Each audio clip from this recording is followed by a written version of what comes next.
Ladies and gentlemen, welcome to the WD Black the Esports Club Pro League for Rainbow Six Siege, supported by Ubisoft. I'm your host Baba Gusta. With me, I have my co-caster Blackjack and our admin Eisen, as we are here for Season 4 Division 1 matches, starting off with Union Gaming going up against Kira Esports on map Clubhouse. Now, before we start the match, we have an exclusive interview from Jittery. So without further ado, we'll be able to roll that interview clip right now. So, Eisen, go ahead. All right, then, ladies and gentlemen, welcome back to the WD BLACK Esports Club Pro League for Rainbow Six Siege, supported by Ubisoft, here with the host Blackjack, and today I have the special guest with me, the main man himself, Jittery from Union Gaming. How do you do today, man? Thank you. I'm fine. How are you? I'm doing absolutely fantastic. Thank you for asking. So, once again, going into the final week of Season 4, you guys are at the very top of the leaderboard. 12 points to you guys. What do you think? You guys can retain that top spot this time around? Hopefully, but Valiance and Mischief both have been super close, and the matches we've had have also been really close. We lost a game to Valiance, so I think we have the same points, but they think they've played one less game. So it's gonna be a close league for sure.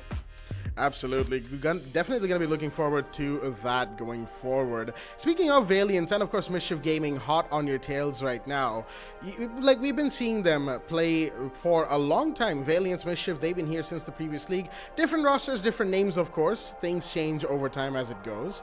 But especially Mischief, they've definitely risen quite a bit, a little later than Valiance, if you will. So as a team, what is you guys' outlook towards teams that rise to the challenge, rise to the top, if you will, potentially as a threat to your position as one of the best in South Asia?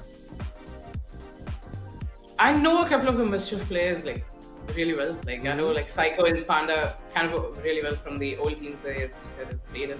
They're some really good people. I'm more than happy that they're doing good.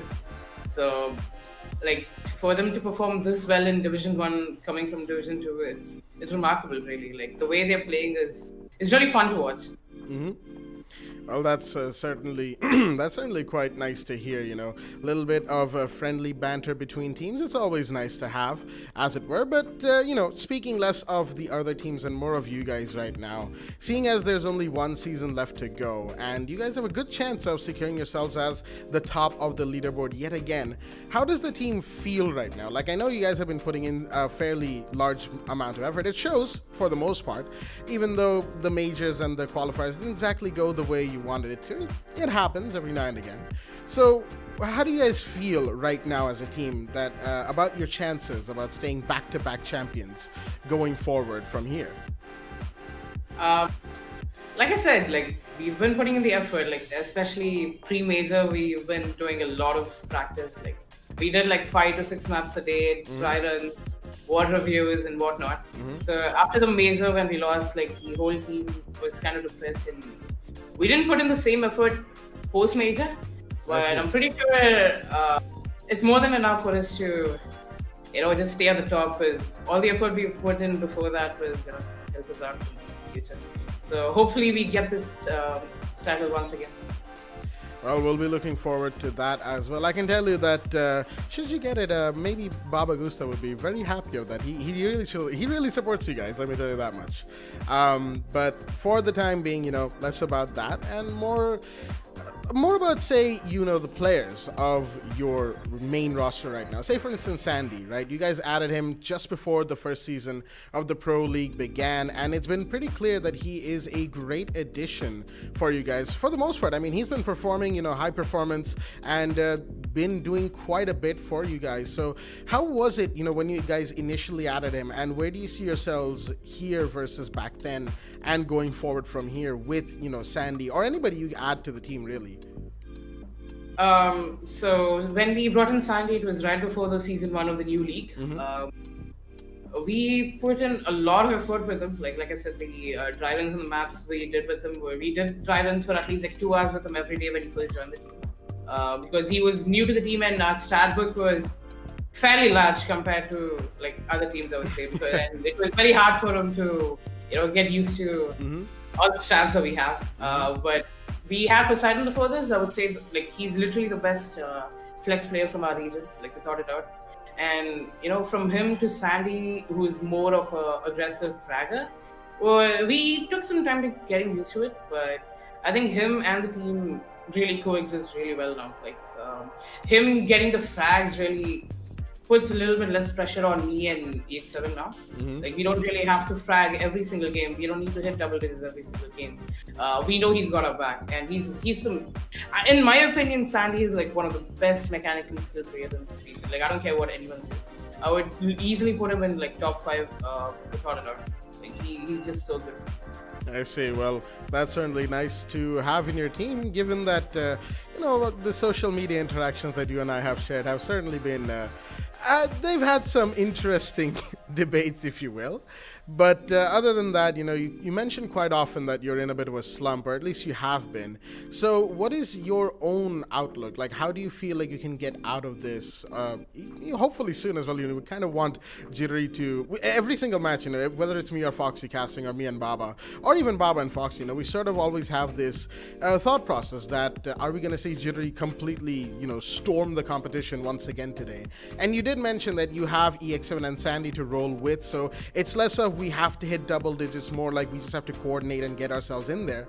But from a perspective of where you used to be versus where you are now, how do you feel you can go forward from here? Like I said, you mentioned that you're in a slump, so how do you feel you can get out of it?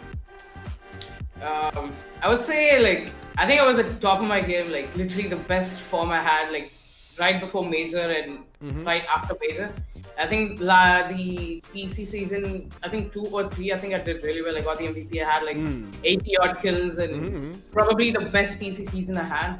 And from that to literally the next season when we lost Shema season in the what's it called, Major and the close balls and for the SI, like it kind of threw me off. Like, I really didn't expect that.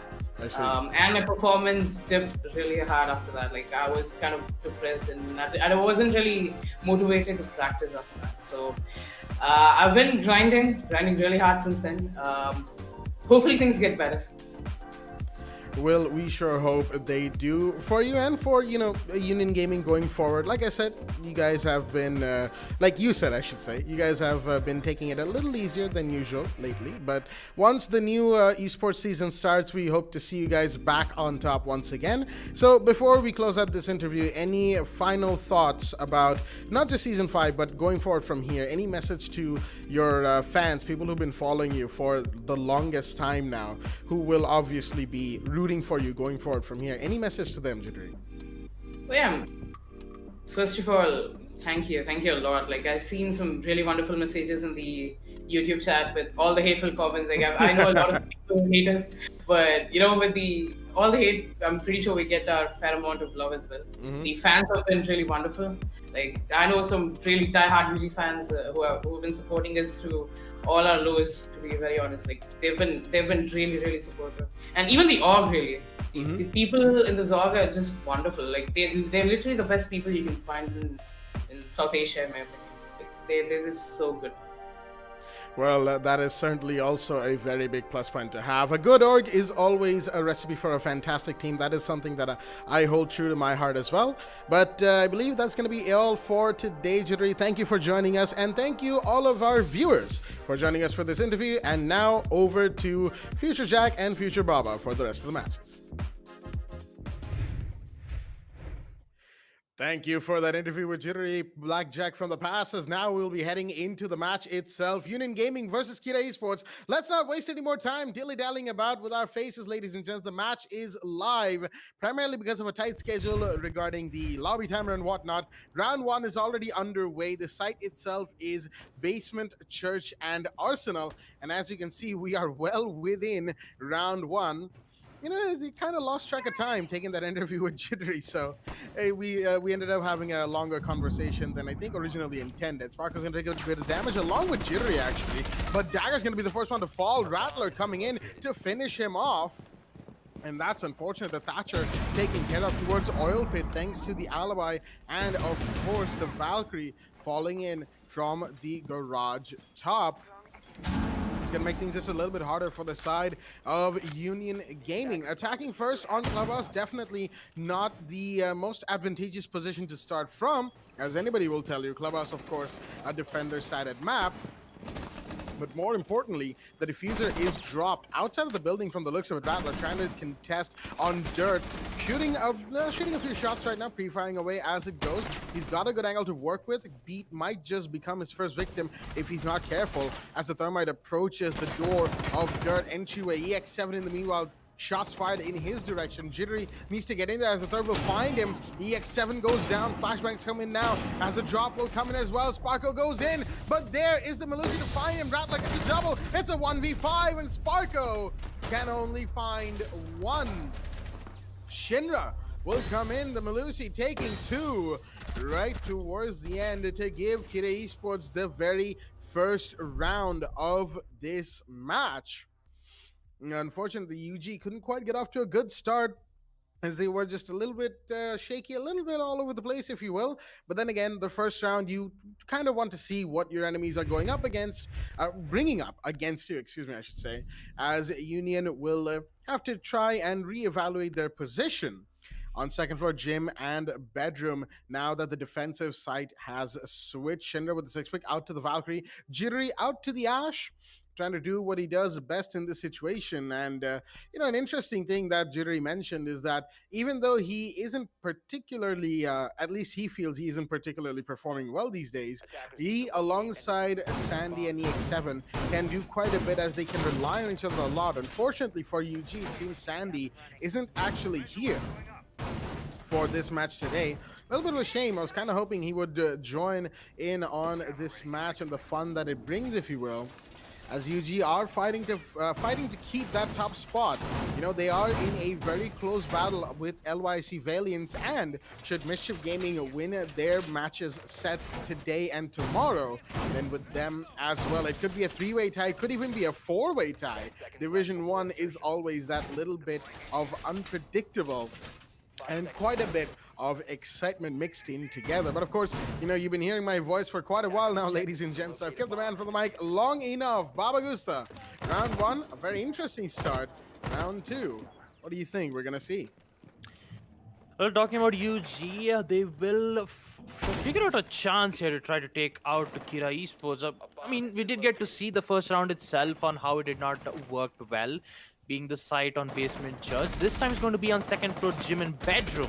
They're just trying to make it unpredictable here for UG, because most of the sites where you see on Clubhouse, the basic start would be on either on basement church or on CCTV to be their first site. Now Kira, they're not going for those standard site picks. They're going for a little bit of change in when it comes to picking sites, which would confuse the attackers a bit, and it looks like it is working out quite a bit here. The droners from Union Gaming will give them good amount of information, but talking about the execution phase though, did not quite work out well in the previous round, but this time maybe some differences coming in. Shinra going for that spawn peak right in towards the tunnel, which would hold an angle right in towards the jacuzzi. But unfortunately, he's not going to be able to find anyone just yet, because the entire team in Union Gaming have decided to push in towards the construction. Now, they are still having a lot of problems in towards logistics. That's where Rattler is currently holding his positioning, whereas Thatcher will use his EMP to disable one, will succeed to open up the exothermic charge right in towards construction, giving them the access. But now they need to figure out a way here. They have to clear out the entire side of CCTV, in which they will. But for now, having a time being a total of 1 minute 20 seconds left, the entire team is still alive. Death Amar is going to make his way back in towards the main stairs with the help of Shinra too. It's just a lot of patience here, a lot of timing. It just requires a bit of timing here, or a bit of mistake from Kira Esports. And talking about it, they're just going to wait here. Just going to wait for Union Gaming to make their plays. The grenade will come in from EX7. It's not going to work out, because currently that is the Jaeger who is making his way in towards that angle. EX7 needs to be careful. And also, that peak will come in, and EX7 will get one beat, and Dagger gets the other, taking out Ratch and Shinra. And an instant 5v2, make that 5v1 as Rattle goes on right in towards the logistics. And with it, the last man standing would be the smoke. Flashbangs will come in. It was too late because of the SMG-11 with an aggressive peak. But here comes Jittery in the end, taking out a third. With it, UG will be able to win round 2. In second floor, gym and bedroom, and with it, we will proceed to round 3. I was kind of I was kind of mixed in whether to say UG or just say Union Gaming, because yes, you could say UG because it's short, but when you say Union Gaming, man, that it's a legend, man. I mean, they're currently the top players in South APAC, and I mean, yeah, I was trying to say something, but now I'm speechless. Anyways, we will proceed to round 3 with the side being on second floor, gym and bedroom yet again. Well, that was a little unfortunate right there. I do understand what she went for, Baba, but sometimes we mess up our words in unfortunate ways, as it were. But, Union Gaming will not be messing up that second round. They did very well, falling into sight and taking care of Kira Esports players one by one. Well, that initial triple burst, and then you had the final two falling in a quick succession. The only one to be lost, of course, was the Hibana. Sparko trying to go for that flashbang play onto where he thought the smoke would be. Of course, the smoke pushed out, but then the refrag came in from Jittery nice and quickly. Excuse me, right there. Now with round 3, coming up to second floor gym bedroom once again. Kid Esports, we've seen this before from them when it comes to the map of Clubhouse. They don't really like to emphasize on CCTV, if you will. And given that this is the third round and they won Basement Church in round 1, that means going into the next round, regardless of whatever this round's results are, they can go back to Basement Church in round 4. So, it'll be interesting to see if they emphasize on CC at all, or if they decide to just, do what they did for Basement Church once again. Union definitely looked a little bit out of it for that first round on Basement, so it could work to their advantage, Kira Esports, as they are just going to going to play around with whatever lines of sight they have. Plenty of bullet hole peaks being made as Rattler going off with the SMG, but an EMP will come off from Thatcher. Sparko, he will open up the construction wall. Thermite with the exothermic charge on CC as well. Gotta be careful, he's got a big blast radius. There we go. And they're going to see all the lines of sight being made, but Jittery was looking just the wrong way, and a kill will be secured, and the Jaeger Deathhammer will fall back in quick time as well. Unfortunate for the side of Union, but they'll be losing one of their forefront players off the bat at the minute 50 mark. That too, not a good sign for them. Kid Esports definitely upping the aggression, thinking that they might be able to get away with a few plays. Certainly that first one they've gotten away with, as no refrags or retaliations have been taken yet by Union Gaming. They're still trying to take control of CC, and they will be able to. You've got those lines aside from Garage that Dagger might need to watch out for, but other than that, he's fairly safe up until construction, where you have the Jaeger playing around. Shinra, first floor, waiting for the C4. You can see Kira, they're dialing back the aggression. Right after that first kill, they've fallen back into the lines of sight, into the cross angles that they know that they have for themselves. Absolute surety. While construction is being pushed, Dagger, he could take one, but no, Deathhammer with the pre-fire will finish him off instead. Now at the minute mark, it's a 3 versus 5. UG on the other side of that table.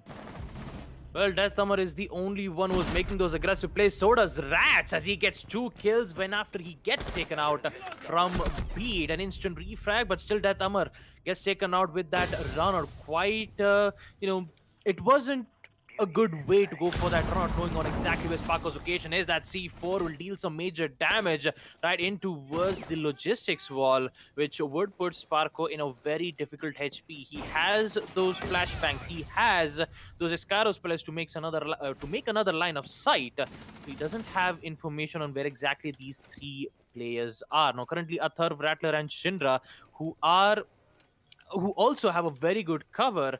All they have to do is just wait for Sparko to just get in towards the site and go for the plant. And with that shot, he'll be able to give away his location and also the kill from Athar, taking out Sparko as Kira Esports will be able to win round 3 second floor gym and bedroom and also put them in the lead 2-1.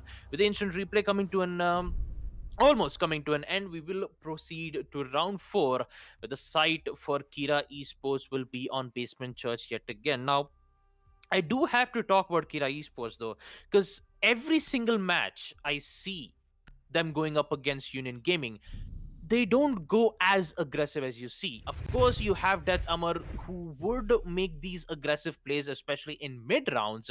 But when that execution phase come in, they would challenge UG to push in towards the site to go for that refract challenge moment, and then out of nowhere, Kira Esports would win these defense rounds. It is quite unusual, but still that strategy works out well for Kira Esports. And for UG, they always seems to understand what Kira Esports is going through, but when they go for that execute, it doesn't work out well here. I mean, you do get to see from those 2 rounds on Basement Church and second floor gym and bedroom. You see how patient there were. I mean, you see how patient there was. They didn't go for a spot, like they did not go for a run out. They did not go for a spawn peak. They just waited for UG to get into the building just to make their play, just to make that aggressive plays, and that's exactly what Kira Esports is doing right now. It is working out well. Why not do it again in this round as well? Being the site, knowing as the site will be on Basement Church, be able to see an extended room coming in from Kira Esports. Talking about the previous majors, unfortunately, Kira Esports couldn't get to qualify because it was the other 3 who did get the chance to get into the majors. And talking about Kira Esports, I believe this will be a bit of a revenge game here against UG to make sure, or to make things right here. The only problem that they have to deal about is the attackers who are going to arrive at their location about now. The Dronox will come in from UG to give them vital information and also confirms their suspicion that it is going to be an extended room with a bit of castle armor panels being placed right from the pool table and also the double doors in towards the bar entrance. Now the drone will be able to spot out where exactly the castle's location is, and also Dagger, who is making his way in towards the tunnel with the L8 suppressor equipped. He just needs the information. If he finds out if there is one particular player in towards that K9 position, he'll be able to go for that pre-fire, but he doesn't have it, so he is forced to go for an information game yet again, as we see the other attackers here trying to take out Rattler and the Rattler and Rats, who is both of them into a second floor CCTV, but here comes Dagger with an aggressive push, taking out 2 players, and with it, an instant refract from Atharv right in towards the blue stage. Now, this would give the entire site of Basement Arsenal room in the hands of Union Gaming, unless and until if an instant fallback will occur, which Kira Esports will do it right about now. Rattler will come back, so does Atharv and the Valkyrie. And now they just need to wait for UG to make their play. They eliminated both of them with just 1 player down. That's going to be Dagger. But still, the job's not done yet. They need to figure out a way to get inside the site, in which the Claymore of Beat will take out Rattler, and Atharv gets the same, taking out Sparko. Atharv with a triple kill. He's trying to make this alive here, ladies and gentlemen, with the UMP. The plays are real. Doesn't see the Jittery right from the main stage, putting in a 2v1. And with it, Valkyrie, aka Rats, will be in a 1v2 post-plant situation. Pre-fire will come in from Jittery, as he will be the one to get the control in towards Kitchen. Rats sees that opportunity but misses the shot. And Beat still in nearby towards the side. He doesn't have information here. If Rats gets this one, well, unfortunately, he won't. UG will be able to win this round on Basement Church, equalizing the round count 2-2. And with it, we'll be able to see that in the instant replay and proceed to round 5, where Kira Esports have a chance to go back on second floor gym, but looks like they'll go back to Basement Church instead. Quite a lot of interesting plays coming in from Kira Esports, and also quite an interesting match that I do get to see here, Jack.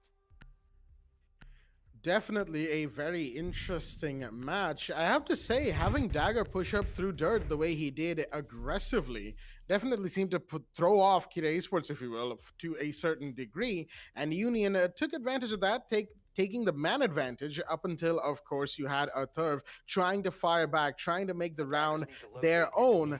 Kid Esports unfortunately could not take it from there. Once a Thurv was taken out, it all went down to Rats, who unfortunately could not find the two remaining players from UG. Another round to Union, but more importantly, that is the round equalizer coming in from them. 2-2 the scoreline going into the fifth round as we are once again on Basement, Church, and Arsenal. In this fifth round, really, Kid Esports does not want to go to CCTV. I don't know exactly why. We've been asking this question for some time now. They love their extended roam holds with the castle, this time with Mozzie in tow from Deathamer. You have those lines of sight from second floor. You have the open hatches and whatnot, and of course, the utilities that will be saved for that eventual planned fallback to site that Kid Esports likes to do. But at the same time, when you're doing the same strat for the third time this game, is it really going to work against Union is the question. I know that Jittery mentioned when we were talking to him just a little while ago that they haven't exactly been all up in a practice mode like they used to be during the time of the majors, but even then, it's still Union Gaming. It's still a team that sends ripples of fear through other teams in the region. And Jittery, that's going to be an easy kill for him. Rats unfortunately going down as Blue Hatch has not been reinforced. It will be blown open by the Ash himself, doing work here, taking care of the Valkyrie. More importantly, he needs to look behind. Shots are fired. He's a little low on HP, but that's the UMP from a Thurv trying to do some damage, but he will go down as well. And EX7 takes two in the meanwhile. Sparkle goes down to Rattler, 4 versus 2, and the only one to have fallen from Union's side is their Hibana, and all they have to find is Rattler and Shinra. Rattler trying to take a gunfight from all angles. EX7 with the triple, and now it's a 3 versus 1. Well then, Shinra seems to be up in arms right now. It's a 2 versus 1 actually, given that he found a double kill and he could make this work. It's a 1v2 in favor of UG, but they haven't made the side push. They want to go through Kitchen Hatch. They could be found out. Excuse me right there. They could be found out by this man, this Malusi, sitting there. Look at him. He is intent on watching that kitchen angle, and they need somebody to come down main stairs potentially to dislodge him. But there's a head falling on through that kitchen area, and Shinra will find it. EX7 goes down. It's a triple kill for the Malusi. MP5 in hand.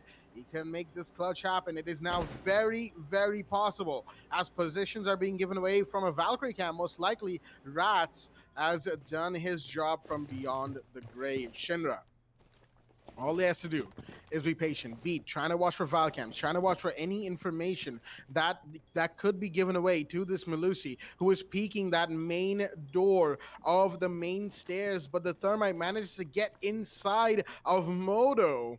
It's a hide-and-seek game, quite literally, as some shots will be fired, giving away his position, but that's intentional. He wants Shinra to peek, but the issue is Shinra's peeking this exact door that he wants to go through. Beat has to be so careful on this. Shots fired, but no health taken. Unfortunate. 20 seconds now on the clock. He can fake the plant if he wants to, and I think he's going to do just that. Going for it right now, Beat. He's trying to draw out the Malusi, who won't fall for it, meaning it'll be a post plant 1v1. This is getting intense right now. Shinra trying to peek. Free fires coming in from Beat. He now knows where the Malusi's coming from, sees it, but doesn't get it. Shinra with the quad manages to take the final kill. It took a while, but here we are at a comfortable post plant defuse, or I should say counter defuse, from Shinra, the man himself, doing work, as he will be the one to win it up for his team. We'll see that in the instant replay. Oh, that was intense. That was close. A game of hide and seek, cat and mouse. Could have gone either way. Unfortunately for UG, it went the way of Kira Esports, as Shinra gets himself to the top of that little leaderboard. 6 kills to him, as we saw. If we could have a look at that one more time. Yes, there we go. A Thurv, 6 kills to him as well. Joining hands with Shinra, Rattler and Rats doing some work on the back. While, of course, beat EX7 Jittery doing the forefront work, but it's a more equal scoreboard than I think we initially expected. But it's only been 5 rounds. The sixth round will now be underway on CCTV and Cash Room, with a Bandit being sixth picked in from the side of Kira Esports. They are finally going CCTV for the sixth round, and we're about to find out why they weren't going to this side for so long. Oh boy, what a 4K though from Shinra. Absolutely winning that clutch and also giving them the lead in round 6, where this will be their final round on defense. They need to make sure that they would get it at least 4-2 so that they would get that advantage in the second half. Now, talking about the attackers itself, we have Rattler with the smoke. Actually, Rattler with the mute. The mute jammers will be placed in towards the walls of Garage, which would force the attackers to try to gain control in towards Garage, unless and until if you have Thatcher, in which you have Dagger. And also I just like that Dagger is playing as Thatcher, because a 6-inch blade never loses reception. But hopefully this time, with UG trying to figure out a way to counter Kira Esports on defense, will be very difficult, knowing how powerful Vim and Death Hammer has been performing recently. The way how aggressive they go, they always time it at the right moment. And the reason why they do this is because of the Valkyrie camps in which Rats place at that specific moment in that previous round. If UG could have taken care of those Valkyrie camps, UG might have had the chance to win this one out. They could have, but they didn't. They couldn't remove those Valkyrie camps in which Kira Esports already knew half of the battlefield. So hopefully this time, with no more of those intel ops being played here, but instead it will be some denial ops like the Bandit. You have the Melusi's Banshee Deterrent to give them the information, and also you have C4s and smoke gas canisters to delay the plant or delay the push from UG. The EMPs will come in, but will we see the trick? No, it does not. It will fail, and UG will succeed opening up the walls in towards CCTV, and looks like Jittery will be taking some major damage, but that damage will convert itself to kill, whereas Beat gets one, Shinra gets the other, taking out the Captain Sparko. And also that is the Hibana taken care of. Dagger, on the other hand, will take care of Atharv in the other hand. That's going to be a total of 3 smoke gas canisters taken care of, but they still needs to worry about C4s, in which you have Shinra and Rattler still alive. A lot of gunfires beating, trading around one and the other.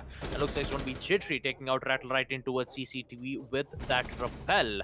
So does Shinra again with taking out EX7, gets a double kill with the MP5. Will he get the other one? Dagger contests against that gunfight against the Jaeger, and Jittery with the final kill taking out Shinra. UG will be able to equalize the round by winning round 6 second floor CCTV, putting it into a score count of 3-3. And talking about the entire first half itself, most of the rounds that we did get to see always ends in the mid round. We don't see UG ending it out at least on 30 seconds remaining or in a minute remaining. It's always at least in 15 seconds. And it's actually quite amazing on how aggressive UG can be. They know that time is running out. They want to make sure that they would consume, like they would use the time as best as possible. They are doing it, but they somewhat have a lot of problems dealing with Shinra. So if they do take out Shinra in this in a second half itself, where they are going in attack, and the site being in Basement Church, I believe, yep, Basement Church will be the site for Union Gaming. And let's see how well Union Gaming is going to be performing on the side of defense. I have to say, that last round from UG was, fairly comfortable, all things considered. They only lost Sparko, the Hibana, and they didn't really lose too much after that. And Kira Esports seemed to be getting just a little bit ahead of themselves. They wanted to be aggressive. They wanted to emphasize that site was theirs, and they were not letting UG in at any cost. However, they kept getting taken out one by one while trying to make plays like that. And, unfortunately, they couldn't quite dial it back in time for the round to be safe. Union Gaming, on the other hand, playing the game of patience, knowing that Kira Esports, in situations where they could potentially take the advantage, like to get aggressive. They just held back, and they knew that all they had to do was wait for them to peak and take them out accordingly. Simple stuff, really. Back to the basics, if you will, to a certain extent. As UG equalizing 3-3 will make it just a little bit harder for Kira Esports now, given that Union have taken 3 rounds on the attack, and now post round 7, they will be defending within the building. Dagger on Secret Stairs right now, up blue, trying to see if he can use his Valkyrie cameras to some big advantage or kill. As interestingly enough, very very unlike what Kira Esports was doing, UG will not be going for any extended roam holds. They're doing fairly basic stuff. You've got Beat and Jittery, I believe, on the roam, alongside Dagger, who's pretty much lurking on those blue stairs. You have Dirt being held down by Sparko, while of course Kira Esports are hunting for those roamers on second floor, first floor, all of those areas. They want to do the vertical going downwards push, and the Mozzie will be taken down in the meanwhile. That's unfortunate. EX7 to fall, as seems like that roam is working out, at least for that first kill, as Rats will take it. EX7, the Mozzie gone, minute 30 on the clock. Time is of the essence, and Kira Esports knows this. Now that they've taken that first one, a second one could be taken any second now, but blue marks are being given away by Jittery, I believe that is, on the cams for his team. Garage Thatcher being found out, if you will, but of course it's not going to be emphasized on. Seems like all of the UG members have just fallen back to site, to or around site for the time being.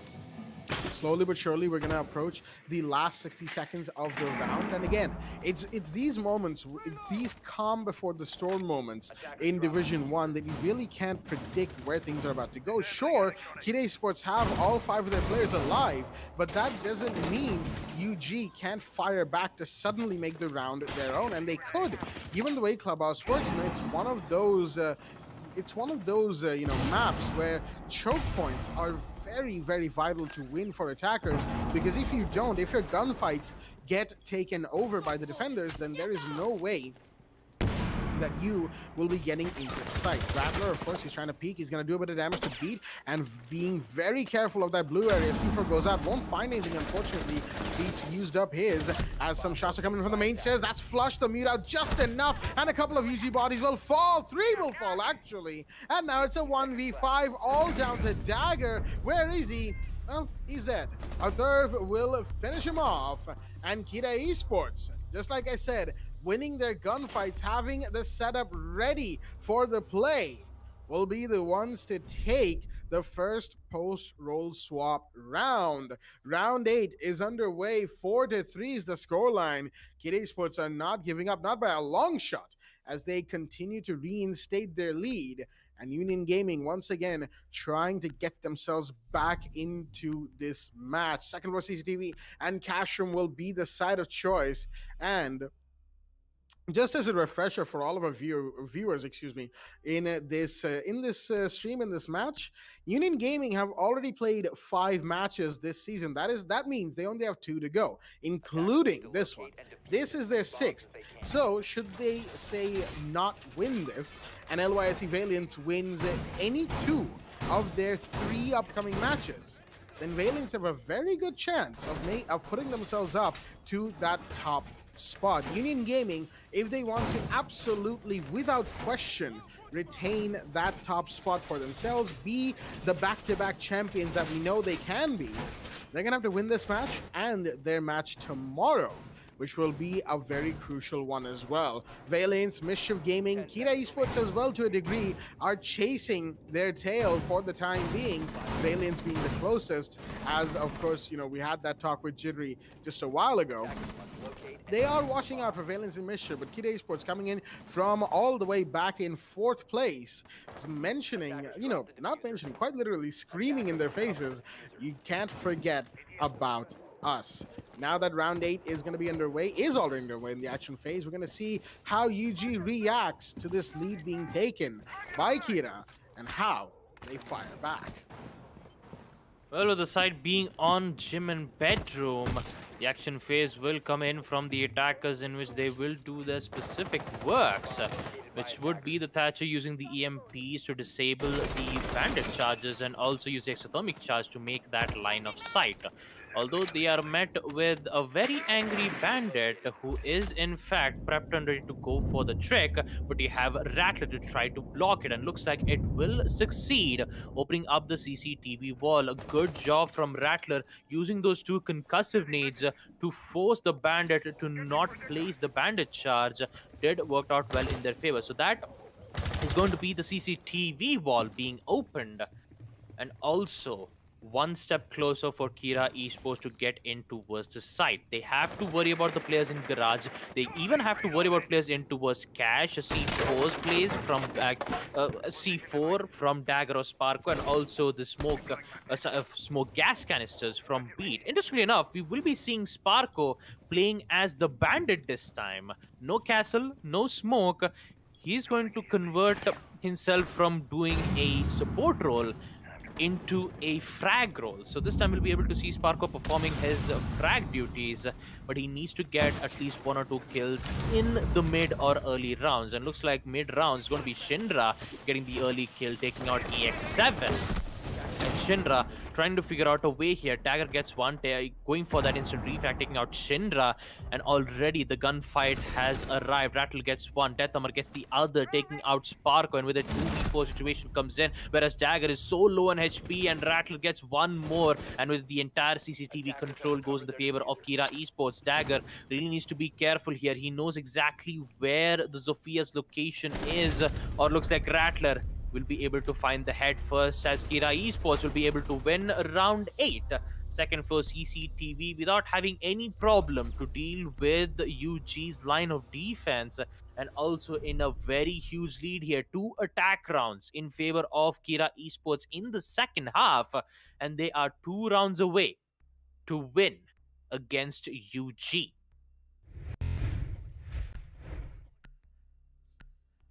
That is certainly quite the big achievement, if you will, for the side of Kira Esports. They, again, just like Baba mentioned not too long ago, this is a bit of a revenge match for them, if you will, and trying to one-up Union is never easy, regardless of where Union is, at least for the time being.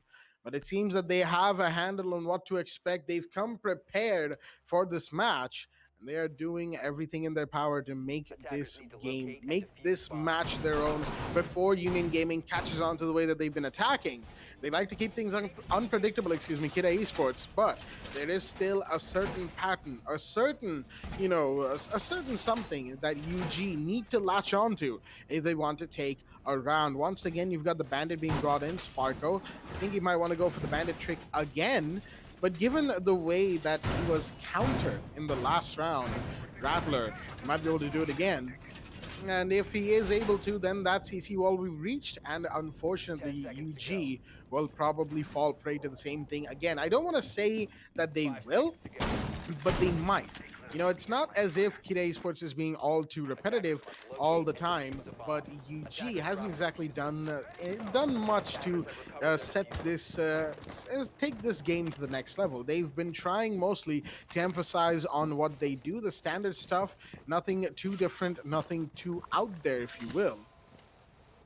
But that, unfortunately, has definitely hurt them today. Sparko back at it again with the bandit batteries on the main wall of CCTV. Dagger on the roam this time around. Gonna have to try and see if he can take a couple of heads early, especially if it comes down to Shinra making the play that he did the last round, taking those early bodies. Now, they're waiting for the EMP to come in from Atharv. The Thatcher, of course, unbanned today. There we go. Rattler's in position. He's going to do one, but can he do the second? No, Sparko did not have time, but Jittery, where's he getting these from? Rats and Deatham are gone, as the main breach will be emphasized on as Rattler goes in, gets a double. Sparko and Beat to go down. Side control has suddenly been taken by Kira Esports, and now they're waiting for the fallback in, but you can't go up against Jittery like that. He's going to take one more, but he tries to go for his fourth. He can't. yet exactly. Not in that situation. A third makes sure to deal him down. And now it's all down to a 1v1 between Dagger and Shinra. Will the Thermite find Malusi's position? Not quite. Flashbang goes out, and an impact goes out as well. But Dagger's repositioning towards the main red stairs. Shinra has the diffuser, of course. He can go back in and get the plant off. That's what he's trying to do, or that could be a bait. If he hears Dagger falling in, he doesn't. And Dagger will be able to waltz into sight and take the round. Shinra will fall as Union Gaming will finally take a round back for themselves. Jittery back at it again, as he does, as we will see in the instant replay. Well, not quite what Jittery did, although we would have loved to have seen how he got those first 2 kills, unfortunately, right there. But even then, I have to say that push through the main wall from the Thermite breach from both Rattler and Shinra was certainly quite interesting. It gave Rattler a double kill to work off of, but Jittery came in, got the refrag, and then got refragged himself, and it went down to the 2v2 that Union Gaming could get themselves out of. Now, in a 5 versus 4 situation, the 10th round is coming in, and we're that much closer to pushing for overtime. UG could go for a match point secure right now, and given that they're going for Basement Church and Arsenal Room in round 10, Esports will certainly have quite the task on their hands. Well, it is a huge task for Kira Esports, who in fact still has the lead here. 5 points. They only need 2 more points to win against UG. And looks like that previous round didn't work out quite well in their favor. Although, for Sparko's attempt to go for the bandit trick, unfortunately it didn't work out. And talking about the ban phase here, ladies and gentlemen, Kaid isn't banned here. They could have bought Kaid. I'm just trying to understand that why, out of 2 times that they did try to go in for the bandit trick. Yes, Jack? Yeah, so when I apologies for bumping in right there, but the thing is, right, you look at it this way. Kaid isn't banned for sure, but on the same side, Kira Esports, you can see Atharv, he's bringing Thatcher almost every single round, right?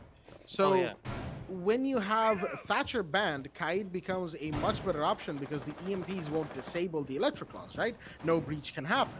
But if the Kaid is still in play and your attackers are coordinated around the hard breach enough, you could get that breach done, theoretically speaking, without much problem. Well, unfortunately, we were talking about the Thatcher. He's going to go down. Baba, back to you, nice and quickly. Oh, man. Oh, boy.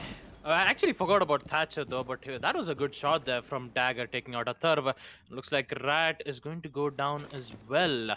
Not sure where exactly his location was, but he will be picked right back up. So, to be honest, when you actually try to explain it, then afterwards I realized, oh, yeah, they have a Thatcher. Just didn't arrive at my mind, because most of the time you'd see Thatcher being banned in the standard wise. I just didn't get to see that at that specific position. For now, talking about the mid round here, Union Gaming have the advantage when it comes to man count by taking out Atharv and Rats, who is currently in 10 HP. Opening up those hatches will be a difficult task because you have Dagger with the impact needs, and he is prepped and ready to deny it. The only problem is that he is going to go up against Hibana, because all Hibana has to do is just use 2 Excaros pellets, and this is exactly what he needs to do here. Rat's already prepped and ready. He's going to be able to use 4 Excaros pellets, in which he will be able to detonate it, and the impact needs should come about right about now. And also, this would inform Rats that it would be better to use only 2 of the Excaros pellets, in which the kitchen hatch will be opened, but a lot of time has been consumed here from Kira Esports. This would cause a lot of problems, especially when they try to go in for that execute. Another time for Rats to use it, and it will open up the hatch towards kitchen. There's only 1 player here, and also Rats is in so low on HP. He doesn't have information yet, and they're losing a lot of time here. 38 seconds left. Sparko, interesting enough, with the deployable shield, he's going to keep it to himself for now. He's a bit worried that there might be players in towards tunnel, but also he needs to be careful in towards blue. That's where Rattler is taking out Beat, and instant refract from Jittery taking out Rattler, and Shinra is back at it again, taking out Sparko and EX7 taking out Deatham. And what a lot of refracts coming in. Jittery is here to save the day, taking out both the players in towards tunnel and the kitchen hatch, and with it UG will be able to equalize the round count here, winning round 10. basement church. As we take a look at it in the instant replay, we will proceed to round 11, where the score is equalized 5-5, and the site for UG will be in second floor gym and bedroom. Quite a lot of intense plays coming in from both the frag players here, from Jittery and on both Rattler too, who are making quite a lot of plays here. It's always about the player who's going to go down first. If Jittery is still alive at the end of the round, is basically a UG win. But same thing goes to Kira as well. If Rattler actually, if Rattler is still alive, Rattler is still Rattler still pose a threat to UG's problem. And if they do not take out Rattler, well, Kira Esports will have the advantage here. As the prep phase will come in, the side being on second floor gym and bedroom. Let's see who has the advantage here.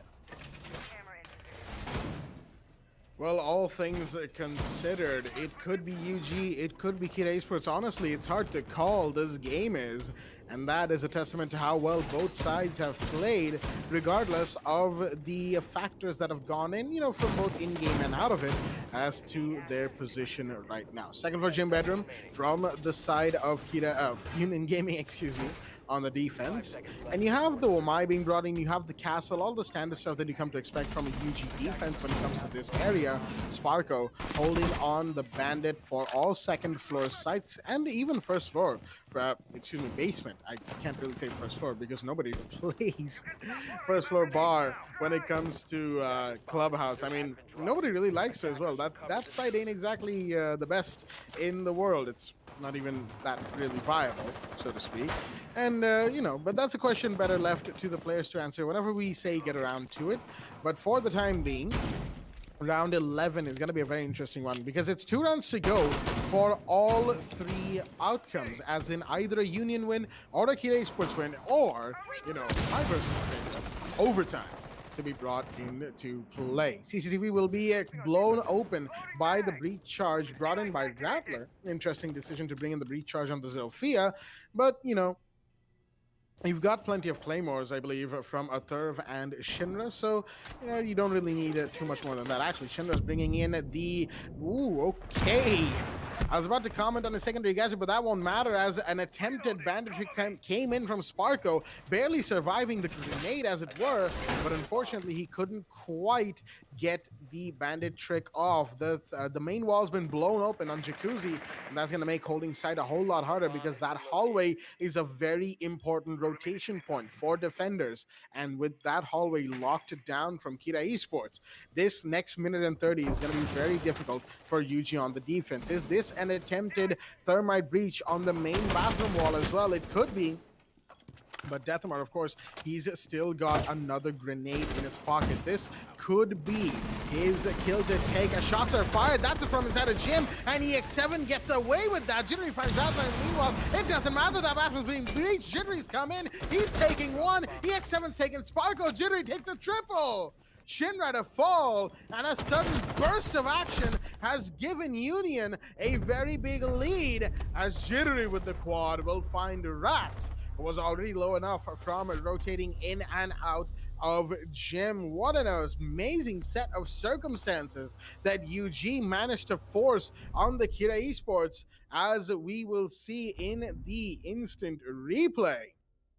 Man, that was a good round for UG. They managed to make sure that Kira Esports, regardless of how many breaches they got off, were not comfortable taking their push towards site at any point in time. And wait a minute, can we have another look at that scoreboard? 15 to Jittery. Yep, he's pulled ahead. He has definitely pulled ahead. 15-6 to him. And you can clearly see, while the rest of UG is doing what they do as well, Jittery has decided that it's time to take matters into his own hands. He's, of course, the man of the hour, and right now he's making plays worthy of that title. 6-5 match point for Union Gaming, as they have headed back to second for CCTV and Cash Room. And Kira Esports, now they've lost the lead for the first time in this entire match, and not at a good time either. I mean, although I do have to appreciate how well Kira Esports went for that attack, even with the trick that Sparko didn't work out. And then Sparko decides to fall back right into towards on the bathroom and then reinforce the wall, knowing that there would be certain situations like this. And then Kira decides to evenly push in, thought that it wouldn't have any problems since knowing that there wouldn't be anyone into a second floor gym, and that's exactly what the mistake was. They did not, however, drone properly on second floor gym, nor there was an angle being made in the windows to cover up their flanks, in which Kira Esports lost that opportunity and they gave the match point to UG. Now, all UG needs to do right now is to win second floor CCTV to deny overtime. But I believe that Kira Esports have something else in mind here. With the site being on CCTV, this site has been very difficult for the defenders to gain control, knowing that the Sparko is still here. And I believe there should be an ADS right from that drone hole, but it does not matter here. Death Hammer will get that early frag, taking out EX7 as the Womai gets taken care of right into the second floor gym. The EMPs will come in. They're just waiting for an opportunity. They're just waiting for some of the attackers here that needs to complete his job. And I believe that's going to be Rats here. He's trying to figure out a way as the trick. Actually, the bandit charge will be placed right in towards the construction. The exothermic charge will come in, and so does a total of 2 concussive nades, which could force Parko back towards the garage. The CCTV wall is successful, and now it is time for Kira Esports to make their push. Oh boy, is it ever time for that push to come in? That's what they're thinking, but no, he'll be caught on the rappel. The thermite goes down, and that's Sparko to make a play. And a little bit of revenge for not letting him keep that wall intact, as Dagger's going to fall in to CCTV as well. Sparko instead of Garage, that's 2 players that they need to watch out for Kira on this entry. Losing Shinra in that situation was definitely not what they were looking for, as Rats will now decide to blow open that construction wall. Excairo's going out, but they will be impacted by Dagger, and he might even get a few feetsies here, not quite, but of course the breach from the Hibana is very much borked, and there we go. He's going to get another one through. The impact tricks coming in all over the place, denying entry, only creating some small lines of sight, and it's going to be up to Kira Esports to emphasize on those if they want to. And beautiful shot by Athok to find Dagger. In the meanwhile, Rattler takes a ton of damage, but he will find Beat. That's 2 more down, but Jittery is still in play. First floor, though, he's going to have to make his fall back to site very soon. Sparko holding that main breach. He needs to lean the other way because the rappel is from a different angle altogether. Jittery still watching from the hatch. His teammates gone down. It's all him now. And the stairs are being watched on first floor. Does he want to try and deny the planter? He might just. Rattler's gonna have to come in and do it. Time is of the essence, and plant is going off. It's inside of cash from the looks of things, and there's the red stairs. Hibana. Rats will take him down. Jittery will not be, unfortunately, making the play for this round, ladies and gentlemen, which means Kira Esports have won round 12. And ladies and gentlemen, are you ready to rumble? Overtime is in play. Round 13 is a go. Well, 6-6, round 13. Jittery still on top of the leaderboards with a total of 16 kills. And also, they will be the one on defense. The site will be on Basement Church with Kira Esports on attack. I believe we'll be able to see that extended room coming in from UG because it is Parko playing as the castle this time, but not as Smoke. And just as I was talking about it, he will 6-pick out from castle to Smoke because Kira Esports, luckily enough, they did quite a lot of homework against UG's playstyle, and they're trying to mix a bit here. Bringing in the Smoke this time, not bringing in the castle, and also bringing in the Smoke with a total of 3 smoke gas canisters. 15 kills to Jittery as we take a look at the scoreboard one more time, as the Rattler a total of 12 kills and Shinra with 11. These 2 players have been making quite a lot of problems for UG on both attack and defense. The only problem that they do have to deal with is either take out Jittery or just take out all the other 4 players in UG, in which it did work out on one round. It doesn't work out the other 2 rounds, in which Kira Esports needs to focus on that. For now, as action phase will proceed, round 12 overtime. Let's see what's going to happen here with Kira Esports spawning in towards construction site. And Jittery in towards CCTV. And I believe he's going to make an angle right in towards garage and also a reinforcement right towards that wall.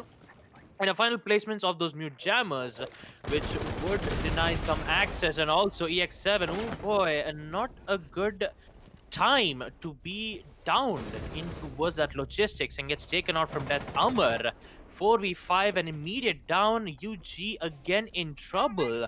Can they recover it is the biggest question here, as Death Armor is making his way into his logistics, will make his way into his construction with the help of his breaching hammer. But still, the loss of EX7 will cost quite a lot here, as the attackers are slowly gaining momentum, getting control of CCTV, getting control of Jim. And now they are trying to hunt one more here, as Beat will try to find the head and also get that beautiful headshot from Rattler. Oh boy, Rattler was the one who actually made that bullet hole, and he actually gets that with the SMG-11. That was insane, Beat.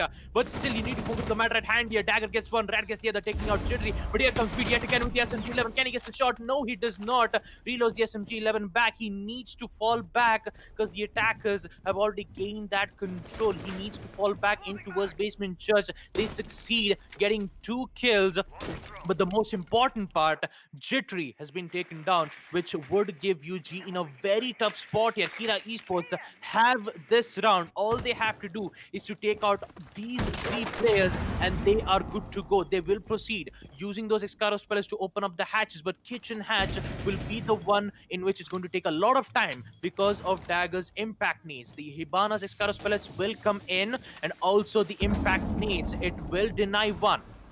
The Hibana will be placing one more, and yet another denial should come in from him. And that's all he's going to do as of now. And with 45 seconds left, it's all or nothing for Kira Esports.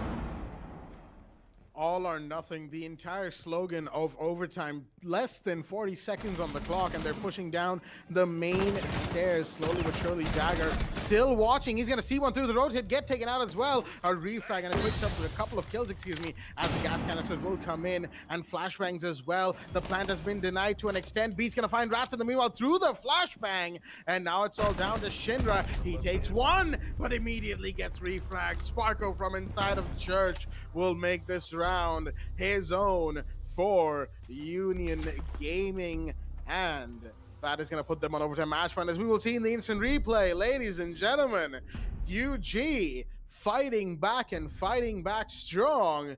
Kira Esports, on the other hand, they unfortunately haven't quite had the best of time on the other side of roll swap, especially looking at the rounds that we've had so far from that CC round in round 9. They haven't exactly been all there, as they seem to be getting taken down just a little bit too soon, a little bit too easily, and that's been hurting them. Though I have to say, that shot from Beat on second floor, I mean, wow, that was Wow. what a way to make the attackers feel the taste of their own medicine. Like, God, woohoo! That is a shot and a half, as it were, and we'll be looking forward to more of those. But more importantly, can Union Gaming ride the momentum, whatever little momentum they've created from that play, into a match win? Can they take this? Because if they do, they'll be the first to 15 points in the table, and that's going to put them just a little bit closer to making their top spot absolutely secured. Kira Esports, obviously, they don't want that. They want to be in the top 3 themselves. That's why they're fighting this hard. Excuse me right there. But unfortunately, they just haven't been able to seal the deal. It's been just that little bit out of reach every single round that they've lost so far. Hence, they find themselves here at this 7-6 margin. Once again, going for that extended roam hold. It's been a back and forth whenever they've brought this hold out for themselves. This time, bringing in Deathhammer with the Vigil.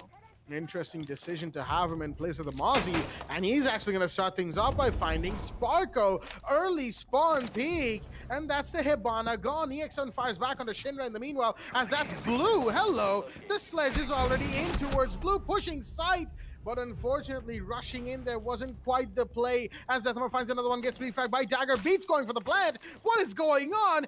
It's all madness, as it will be post-plant, but it's a 2v3. Dagger's holding. Beats got the plant off, and now they have to play post-plant. It is all or nothing as the Dagger's holding. He's going to do a bit of damage. Actually get one. Can he get two? He will! A Turban Rats to fall. Pistols out. They know he's in church, and they will take it. Beat with the final one, finding Rattler. And that is gonna be the way this match is decided, ladies and gentlemen. Union Gaming saw the extended hold, and they said, enough of this. We're going inside, and there's no way you can stop us. They got in there. They did lose a few bodies doing it, but that doesn't matter. They got in, they made the play, and the match is hence theirs. They'll be your winners here on Clubhouse, putting themselves into that top spot. More importantly, first to 15 in the standings. Once, of course, everything is calibrated and whatnot, all the calculations. Like I said, we're bad at math, so we can't exactly go into all the details. But, regardless of the details we can say for the time being, what we can say is what a match and what a way to finish it. Union Gaming deciding quite literally that, all right, enough of this roam hold nonsense. We're going in and there's nothing you can do to keep us out. And it all started with EX7 taking that first kill. Once Jaeger fell on blue, that was it. That was the signal that they are falling in and there's no stopping them. There really wasn't, and we will discuss that and more in a Relive the Moment right here, right now, where we talk about the best moments that we had in the match. Baba Gusta, please take us through them. Oh boy, where do I begin? The first half itself was 3-3. It was like both of these teams were evenly matched, and Kira Esports bringing some unexpected sides for UG to go for an attack. Knowing that, first it wasn't that different at all, being the side was on Basement Church, but then they started to bring in more pressure here, bringing in second floor gym.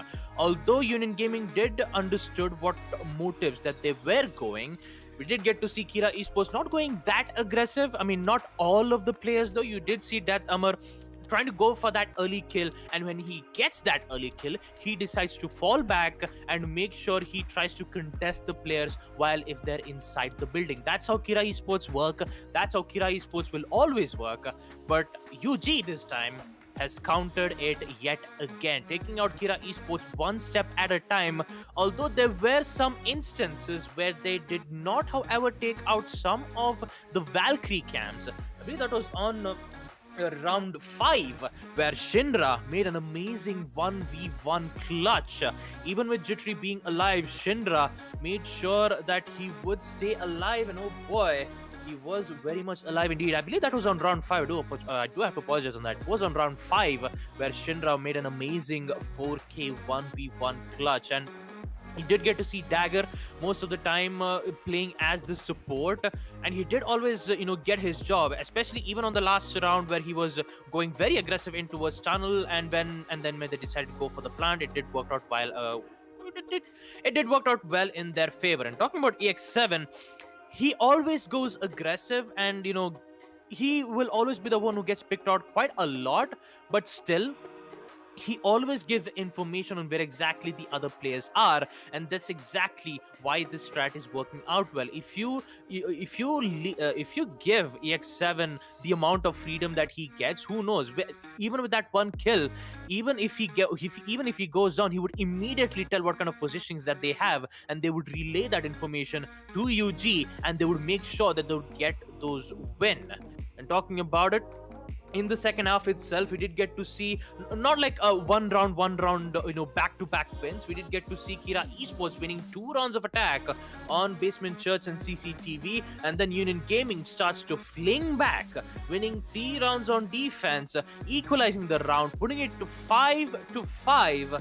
And then we did get to know what exactly happened after that. It was Jittery pulling off clutches, and so did Dagger in the last half itself. It was just more of like madness, as Jack said. But in the end, this is UG. I love that reference you made right there, I have to say, Baba. But yeah, all in all, Union Gaming coming back from the 3-5 position that they found themselves in the 9th round. That clutch from Dagger certainly helped. And then, of course, you had just sight hold is the name of the game for Union. And they did it time and time again. It took them a while, to really get themselves here in this match. And Kid Esports were certainly fighting quite hard. But I have to say, thanks to some quick thinking, some adaptations, and some really good reflexive plays, Union managed to take more rounds than Kira did in the end. And this action, you can see like round 11 on Gym Bedroom, really, that was a very action-heavy round. It came down to the simple fact that EX7 managed to not only peek from inside of Gym, get the kill and walk away with it. That was basically the signal that Jittery was waiting for. He came out, out of hiding, taking a couple of kills, and that was really the way Union Gaming played for the most part. They waited for that one signal to come through, and as soon as it did, they were making plays left, right, and center. And even here, in this 1v1 that could have been Shinra's 1v2, you had Beat getting taken down, but Sparkle was right there to recover it for his teammate. That's the main point that Union Gaming really brought across today. Sure, they may not be doing practice matches and scrims as frequently as they were at one point earlier this year, but they are a team that has played together for so long, and they know each other like the back of their hands, how they play and what kind of signals to wait for, that really it only takes them just a little bit of time before they show up in full swing for any particular match. Of course, it's not the only match that we have on hand this afternoon, ladies and gentlemen. We have another one in this first stream, that is Exterminate Esports going up against Monka S on the map of Oregon. And we will see you there after a short break. Stay tuned.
We head for the sky, it's alright. Our wings wouldn't fly, it's alright. If we are crashing down again, pieces of love, it's alright. Scattered in mud, it's alright. You're giving me a lie again.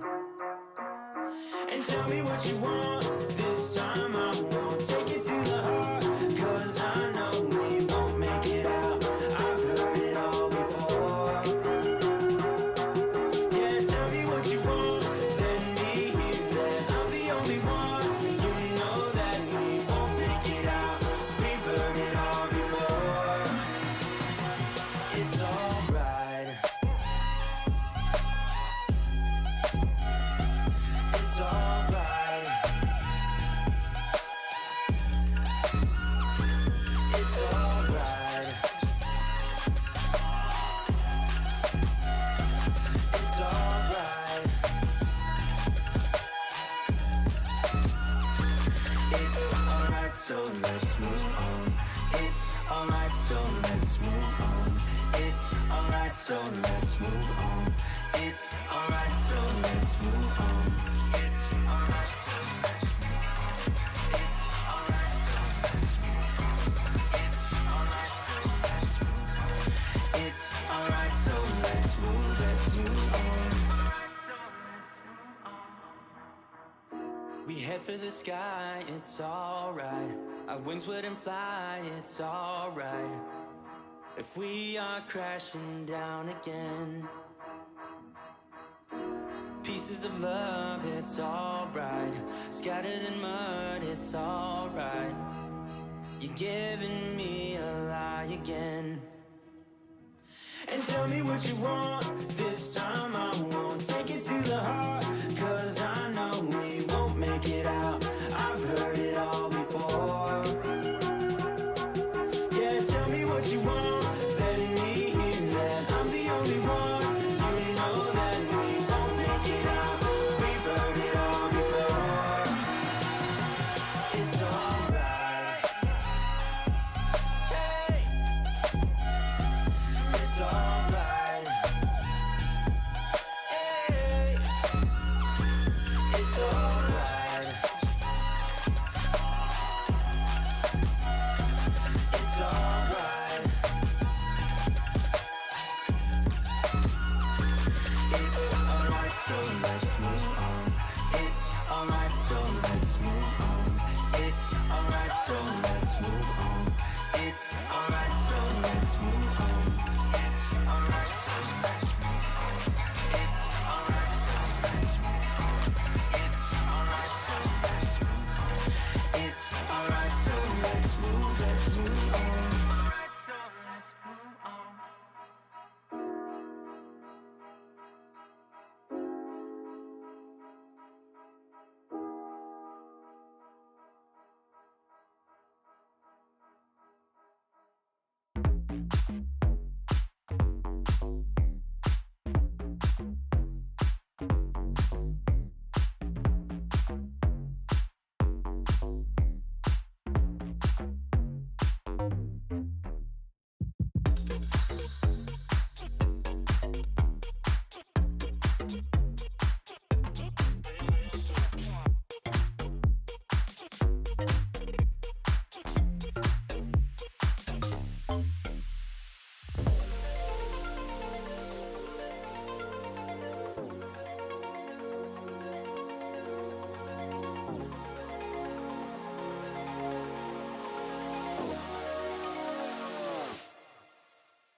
Alrighty then, ladies and gentlemen, welcome back to the WD BLACK Esports Club Pro League for Rainbow Six Siege, supported by Ubisoft here with your hosts Blackjack and Baba Gusta, and of course our admin Eisen, as we are here for the second match of this first stream of Division 1 Day 5 in Season 4 of the Pro League. Plenty of numbers, but the long and short of it is Division 1 is the division play days that will see us be in the final matches of Season 4, ladies and gentlemen. Right now, of course, for the time being, we will be going live with the match between Monka S and Exterminate Esports as soon as, of course, we have all the players ready and whatnot.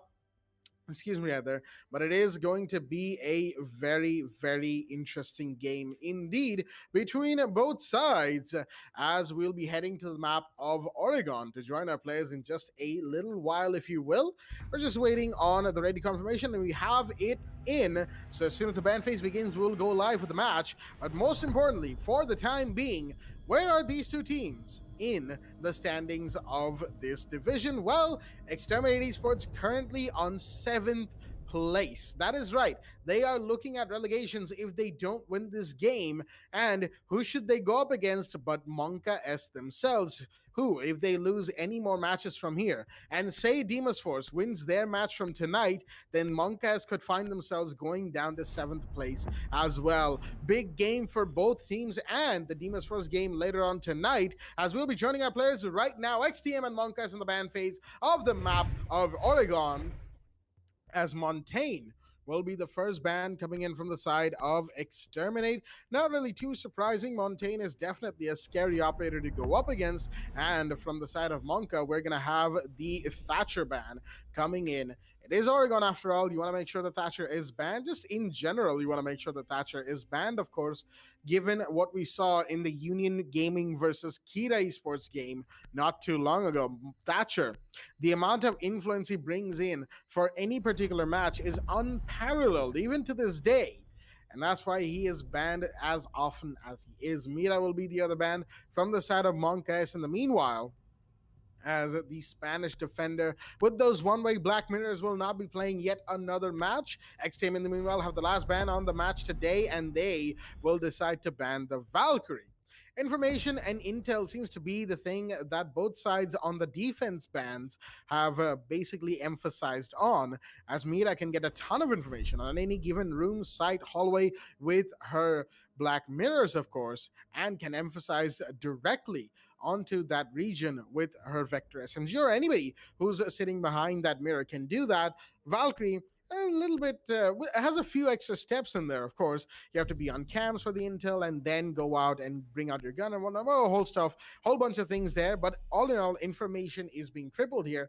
That's the main point that I was trying to get across. Now, second floor Kids, Domes, and Domes main hall will be the set of choice in round one. But before that, let's have a look at both the rosters that are here in the lobby for us today. From the side of Monka, we've got Jora, Firefly, Lusty Boy, Cruzian, definitely, and excuse me, I had to take a quick pause as the game itself loads. From the side of XTM, we've got Bot, Ghost Freak, Rini, Maddie, and Skullex. It's going to be an interesting game, as I've kept the man from the mic long enough. Baba, take it away. Well, thank you so much for that, Jack. And also, we will proceed to round one, where XTM Esports will be defending on second floor Kids Doms. And talking about the standings itself, Monka S really needs this win in order to at least contest against Mischief Gaming. If they do not, then that would give XTM Esports a chance to at least stay in this division and force Monka S to be relegated. It will be very difficult. It will be challenging for both these teams, so they need to give it all they've got and make sure that they would win their rounds and make no mistakes. Action phase will proceed with the first round coming in. And also, we'll be able to see Rene bringing in the Ella. We'll be able to place one of the Grismuth right in towards the main stairs, and also the attackers who will spawn in towards the streets and also in towards construction, where they will make their way in towards the attic wall. They have to open up the walls, but still needs to take care of some of utilities of the defenders. That would be the mutes jammers, and also, yeah, that's basically it. Mute jammers to take it out and also open up the walls on the attic. It shouldn't be much more of a problem for Monka S to deal with it, but they do need to deal about that opened hatch in which Kalex claimed the life of Cruzy, whereas Jora takes out Bot. A huge refrags coming in from both the teams. It looks like Jora is already in towards the white stairs. This would cause a lot of problems for XTM Esports if they do not have information on where exactly Jora's location is. The leg from Skullx. It's going to take out definitely a noob. So does Jora from Maddie right in from the white stairs. And all they have to worry about is the armory stairs in which the attackers is slowly making their way. Now, the ace, though, will come in towards the bedroom, which would make yet another crossfire angle. But he needs to be careful of those deployable shields. And with the attackers slowly making their way, gaining their control in towards Trophy, with a minute and 20 seconds left for Monka S to make their play, it is 2v4, and XTM Esports needs to take care of these two attackers. 2 versus 4 for Monka S as they found themselves in an interesting position right off the bat in this match. Skullx will find one more. In the meanwhile, Lusty Boy to go down. That's her ace of the board. His Selma has been jammed as well, so the mid jammer will need to be taken out. It has been from Firefly as his the Sophia's sister Ella right on that trophy door. Firefly will hear the little shuffling going around in that region, but the Ella's gonna peek, and Rennie will be the one to take the kill. Firefly will fall as defenders will take round 1. XTM with a good beginning in this match, showing Monka S what for. Although given Monka S's history this season, they're probably just waiting and watching to see what will be brought out from the side of the defense. As round 2 will be underway nice and quickly, basement laundry and supply room will be the site of choice from the side of Exterminate. And I have to say, even if that early refrag came in, they never lost momentum. They made sure to continue on getting whatever they could in this round, holding those tight, longer angles that the attackers didn't expect them to or didn't know that they were holding on.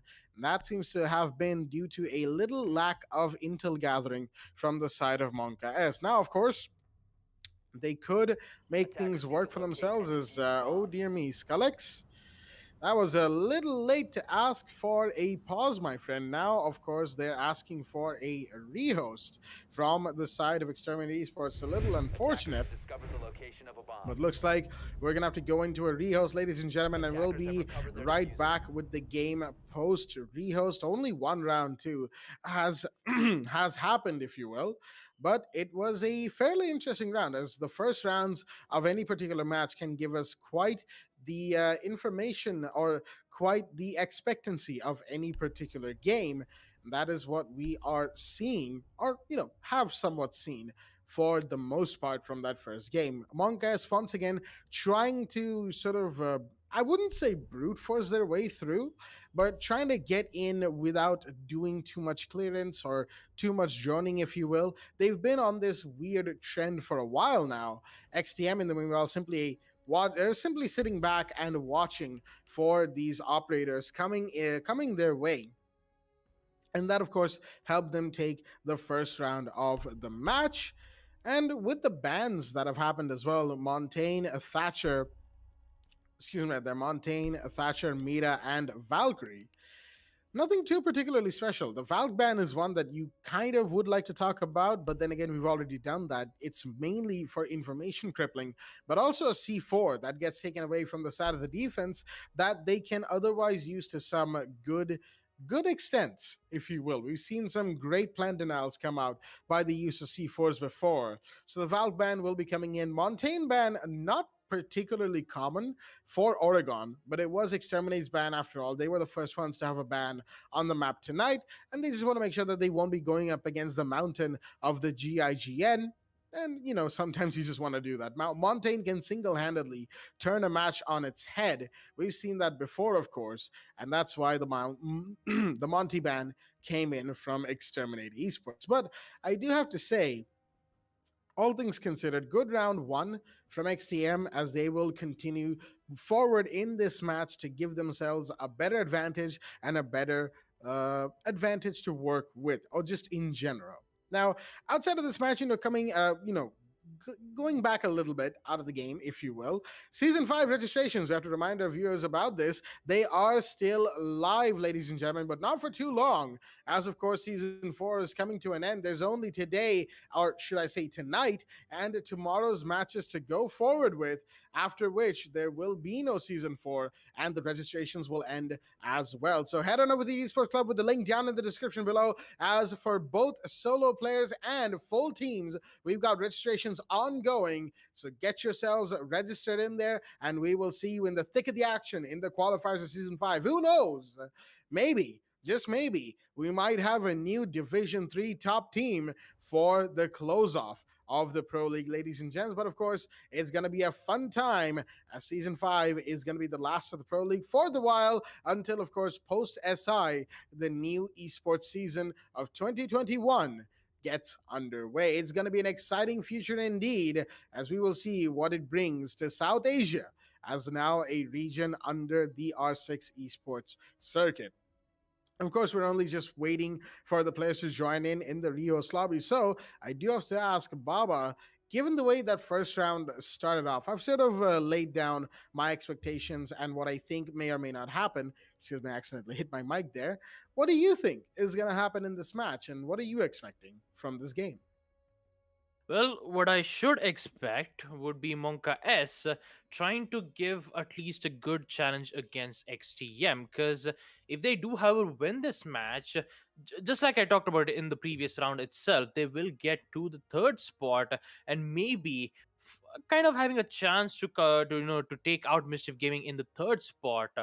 But the same thing also goes from XTM too, because currently, they've only won one matches as of yet, having a total of 3 points. If they, however, win this match against Monka S, they will go to the fifth spot, whereas Monka S will be in a higher chances of being relegated. Now, you wouldn't want to be relegated knowing that the next season will be the final season and you have to give it all you've got. And the only thing that Monka S needs to be worrying about is that relegation happening, in which they have a higher chance of being relegated to Division 2. But who knows what's going to happen? Maybe Monka S might come in, but we do know what's going to come in. It's going to be the match of Monka S versus XTM. The rehost is done. We are back in round 2. And without further ado, let's head back into the match, ladies and gentlemen. Round 2 will proceed. The site will be in basement laundry and supply room, with both of these teams in a very high risk of being relegated. They need to somehow make a solution to this problem. Now, interestingly enough, we'll be able to see Firefly bringing in the glass, but it is 6 pick off from the ash. Wow, that actually rhymed. That actually did. I do have to commend you for that one. Glass 6 picked into the ash, nice and quickly, bringing in the frag heavy operator, as it were, of course, Monka S and Firefly in general. They like their ash plays, and they're going to be bringing in that operator for the time being. While, of course, Monka S themselves, they're going to have to step things up just a little bit. Now, in Basement Laundry and Supply Room, XTM have a good chance of making this lead 2-0 up before they have to go for the slightly less secure sites of either first floor meeting and supply, or, not supply, excuse me, why did I say supply? Meeting and kitchen, and the first floor dining and kitchen. It's either one of those two sites, of course, that they will have to emphasize on, and most likely it'll be meeting, given that most teams, when they're slightly unsure of those first floor sites, they like to go onto meeting and kitchen, give themselves a lot of breathing room to work with. As post rework, meeting has turned out to be quite the interesting and reliable site for defenders. Not that it used to be the case, but oh boy, blue push already coming in from the Sophia with a drone in front. Shots fired. Jora somehow survives that, and more positions being given away. He's trying to go in. He's gonna see the Kai, takes one head but gets refragged, and now the sledge is falling in. This could be number 2, but no, Ghost Freak will go down instead. 4 versus 3 as shots are being fired from all over the place. One from above the hatch. 3 versus 3 now. Diffuser has been dropped, but definitely finds bot in the meanwhile. 3v2, but both operators are above. Really good damage right there. Trying to contest against Rudy. He's been downed, taken care of, and it's all now onto Skullex. Last man standing. Plant is happening. Where is the UMP? It is right there inside a meeting. Position given away, drops into the smoke, goes in, and actually gets him using the secondary shotgun. He wants to get another one, but he can't. The ace will finish him off instead as a rush from Monkas will see them take round 2. Beautifully done from the attacking team. They lost many bodies doing this, but they almost always had the advantage, as we will see in the instant replay. And that's going to make the early round equalizer come in. Round 3 will be underway in a 1-1 scoreline as we're headed back to basement laundry and supply room. Well, with the same site from Exterminate Esports, they need to be prepared for those rushes like these. Now we'll be able to see Jora bringing in the Buck, whereas Firefly will bring in the Ash this time. No, never mind. It's going to be a 6-pick yet again, switching from the Amaru this time instead of the Glass in the previous round. But also, this might be able to give you a hint saying that it will be an aggressive play here.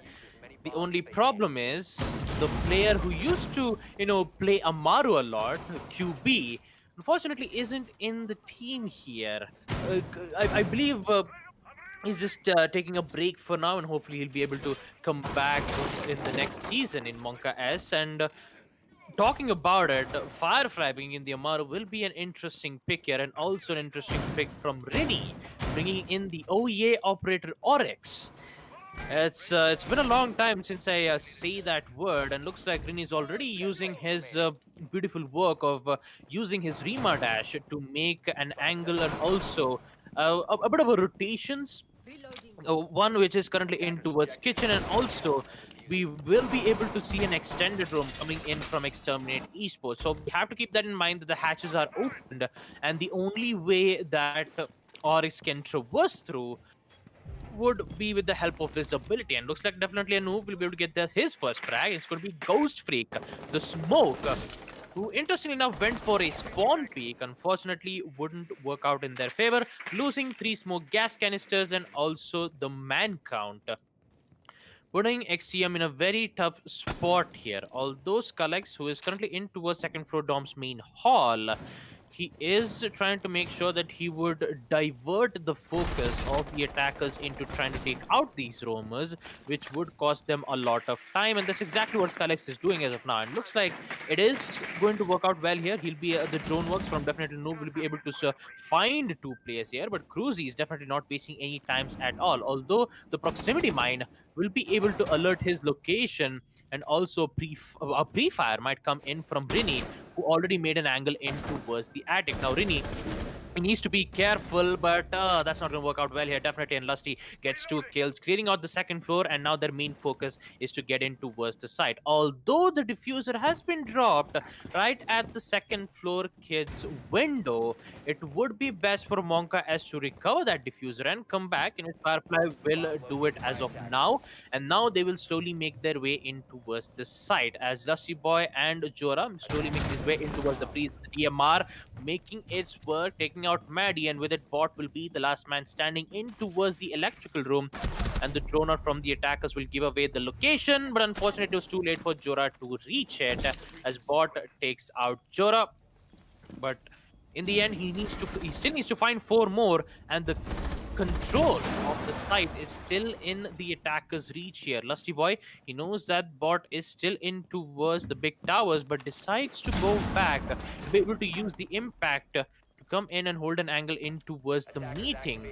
But it's too late here. Post plant still needs to find 4 more. A lot of times being wasted around here and there, and definitely Noob deciding to hunt the roamer Melusi, in which he is still currently in towards the meeting hatch, trying to figure out a way on how to play this out. She doesn't have a C4. She even doesn't have a nitro, actually an impact nade, and also her life as of now. Monka S will be able to win round 3 in basement laundry, and with it they'll be able to be in the lead here 2-1. And as we proceed to round 4, as the site for Team Exterminate Esports will be on second floor kids dorms again. So we won't be able to see kitchen or dining and first floor meeting. It's just going to be kids dorms and basement laundry for the side of Exterminate Esports, unless and until if they figure out a way to try to find out a situation though. But I actually kind of like Monka S though. They always bring in these new non-meta operators here, just like Jora bringing in the Finka and also Firefly bringing in the Amaru with some heavy aggression.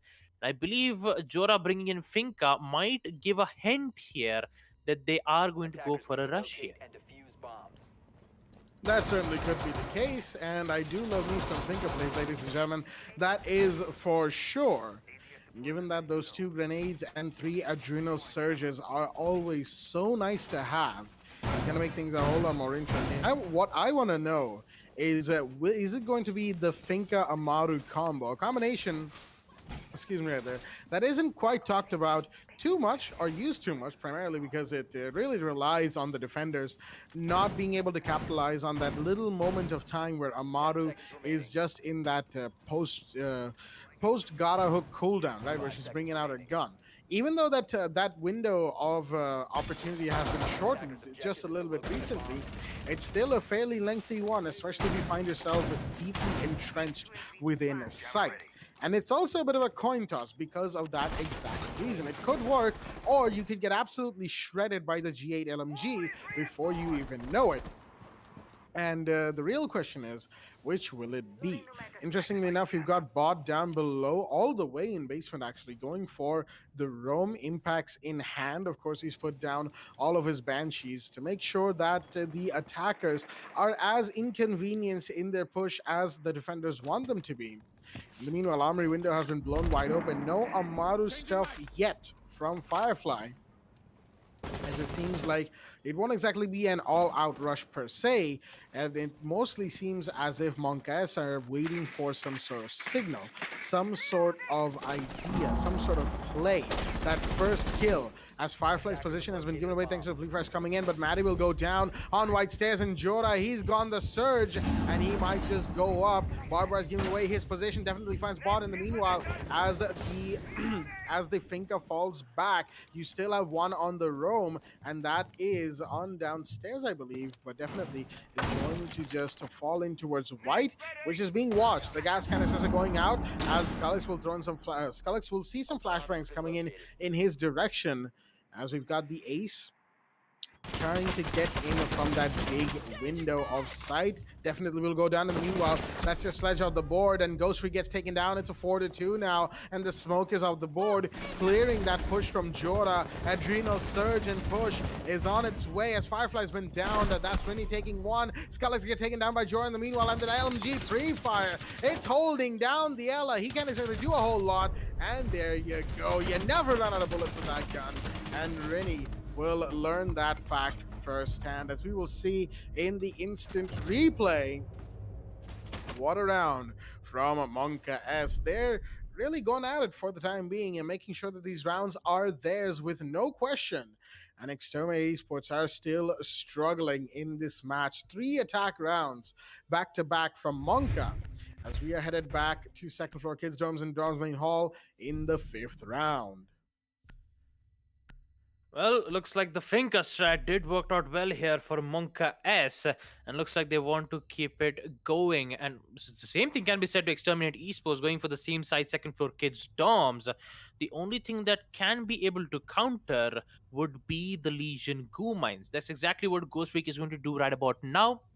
So basically, how the Legion goo mine works is that whenever Finka uses her adrenal surge, even if she gets stung by the Legion goo mine, the adrenal surge gets deactivated instantly, not giving any boost. Now it's going to be on one particular player, but not on every player though. So Legion goo mines, he just needs to make sure he should place it at a proper location, so that whenever Finka uses the adrenal surge and steps into a Legion goo mine, it will be the attackers wouldn't have more of those effects. The only thing that they have to worry about is whenever an attacker goes down, If Finca uses her adrenal surge, they'll be able to, be brought back to at least a total of 75 HP without, and also try to get those kills. So let's see what's going to happen with XTM Esports changing one of their operators, bringing the Legion.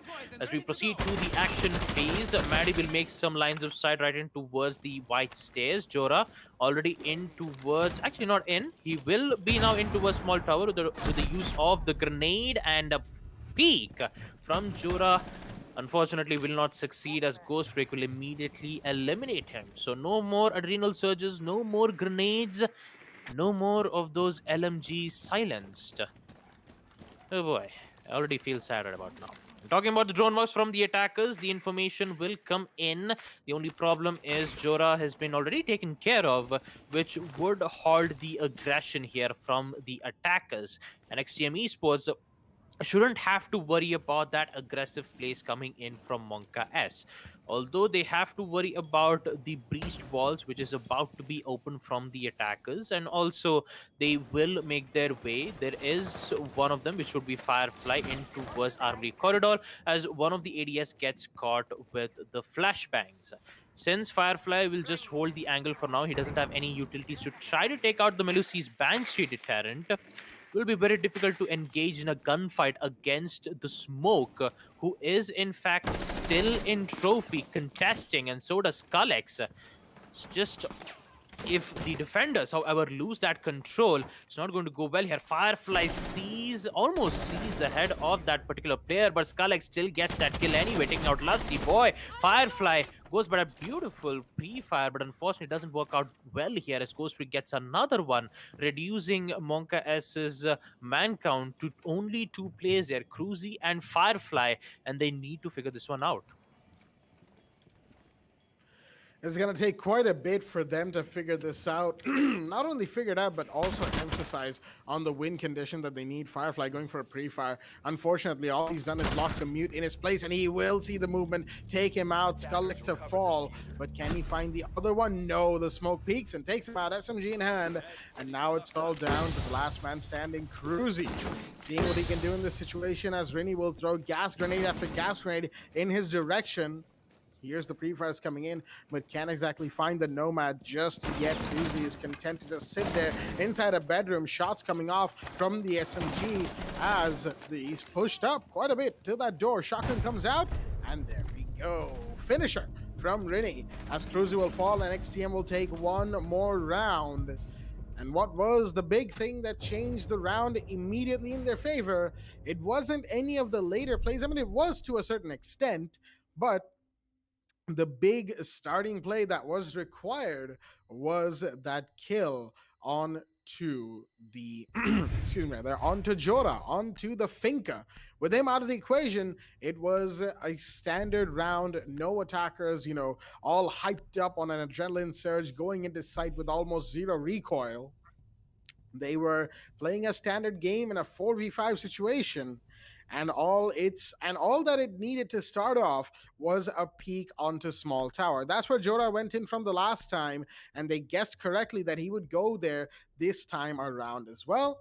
And now that we're in round 6, the side of XTM are one round closer to equalizing 3-3 in this scorecard. Monka is having a bit of trouble right now. Well, at least for that one round in particular. They could certainly turn things around, and if they are able to, then boy, will it be a lead. 4-2 going into defense on Oregon. Sign me up. That is at least what Monkas are thinking right now. They want it. In the meanwhile, Ghost Freak bringing out the Rook. Interesting decision to have the Rook in play.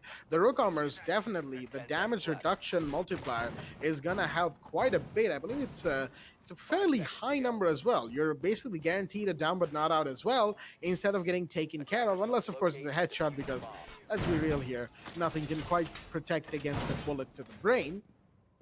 But that's, of course, a discussion for another time. Right now, Rook in play along with Goyo from Skullx, bringing in those Vulcan shields, deployable shields galore from the side of XTM, as they really just want to hold on cross angles, longer angles, and give the attackers a bit of a hard time clearing out this utility. But it seems like it's going to be another blue bunker rush.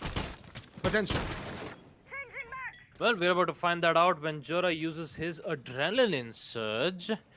Just, I guess I didn't get that pronunciation right, but although Rini gets, spotted with the attacker drone, and so does Jora, finding out one of the players in towards Boiler and starts to pre-fire, whereas Firefly gets one, taking out Maddie. The Iana doing quite a lot of work here for the team, and I just realized the team on Monka has a total of 6 frag grenades, in which one of them is going to go down from Rini, claiming the life of definitely a noob, and Firefly taking some major damage from the smoke gas canisters, but it immediately gets, gets converted from the adrenaline surge, giving them extra info, and that info will be important here. Rusty taking out Rini, and also the nade, claiming the life of Pinka, in which he will make his way in towards that hallway. Lusty Boy on the other hand dealing some major damage, double kill to him, taking out Ghost Freak, as Bot will take out Firefly. A push from Lusty Boy is still powerful, and here comes that 4K, taking out the entire team, as Monka S will be able to win round 6 and also put them in the lead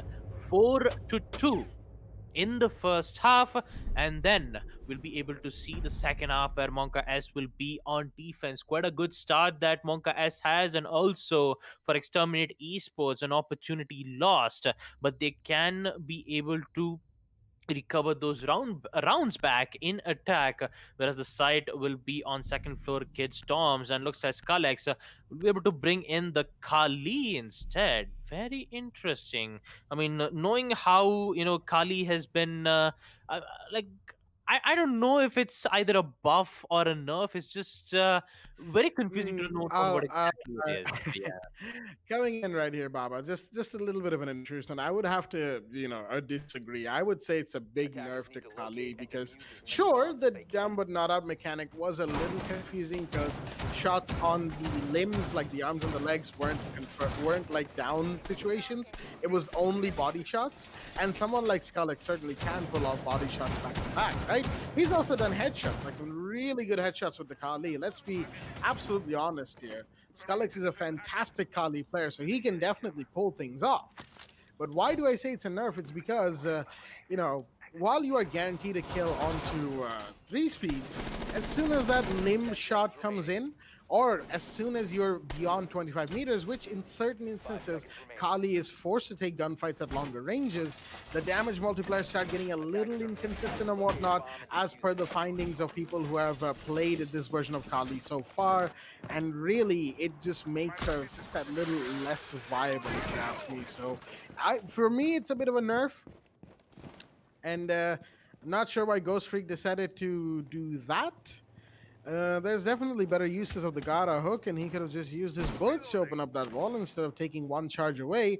But hey, I'm not the man who knows exactly why Ghost Freak would do that. He's just gonna go up to white stairs, and once again, Baba, like I said, it was a minor intrusion. I do apologize.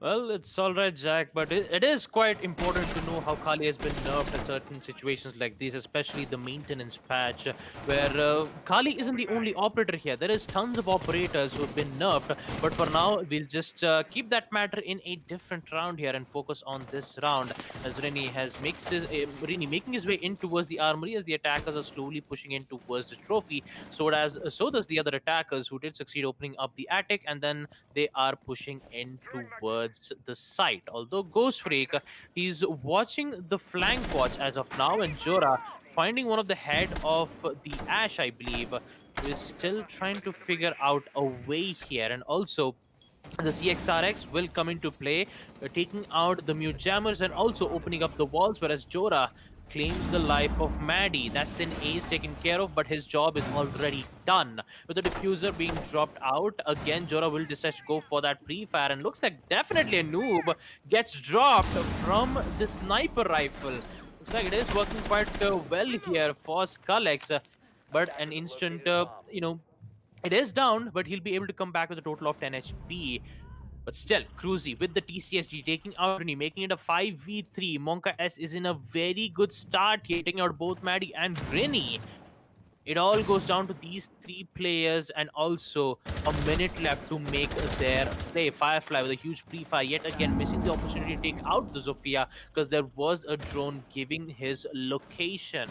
The attackers Still confused on what to do in this attack. Ghost Freak, who was in kitchen, now is rappelling in towards the second floor kids with 40 seconds left. They have to go for the pros. They have to at least eliminate one or two players on the side of Monka S to at least get an access towards the side. Kali misses the shot yet again, and Jora gets taken out from bot, putting it in a 4v3. The push will come in from the trophy yet again with a huge barrage of pre-fires right in towards the white stairs. 20 seconds left. Attackers still confused, and bot goes down as well. And a confirmation will come in from Cruzy with the TCST taking out bot, and Skullex with the assault rifle to take out Cruzy. And a down, and everything is taken care of on the side of Team Monka S, because they'll be able to win round 7 second floor kids doms without having to worry about the attackers setting foot in towards the site. And also, Monka S will be in a very huge lead here, 5-2. Two more rounds to make sure that they'll be able to not only just win but also get a huge maximum round conversion rates coming out of this. And looks like the second side that they are going to go to is going to be on basement, laundry, and supply room. Still, we will be seeing the same operator specs from the previous, from both the teams. Scarlex being the Kali, Ghost for being the Yana, and also resuming back the conversation that we were talking about here, Kali wasn't the only operator who's been nerfed, but also we have to worry about the Ash's breaching charge and also the Sophia's impact needs, which has been decreased from 3 meters to 2.5, I believe. And also quite a lot of changes coming in to the Montaigne, Montaigne, I believe, the shield operator, a bit of changes, but still it is going to be an interesting match to see what's going to happen here. Yes, I almost forgot to mention that Sophia does not have her withstand, and also Ella does not have an extra concussion when she's down to detonate it. So a huge major changes from both the attackers as well as the defenders too. And also a very interesting way for Monka as to get in the lead here as well. 5-2. The side again being on basement church. Exterminate Esports needs to be careful on certain pre-fires, and also a bit of worried here from Ghost Freak. This time he's going to bring in the Ying instead.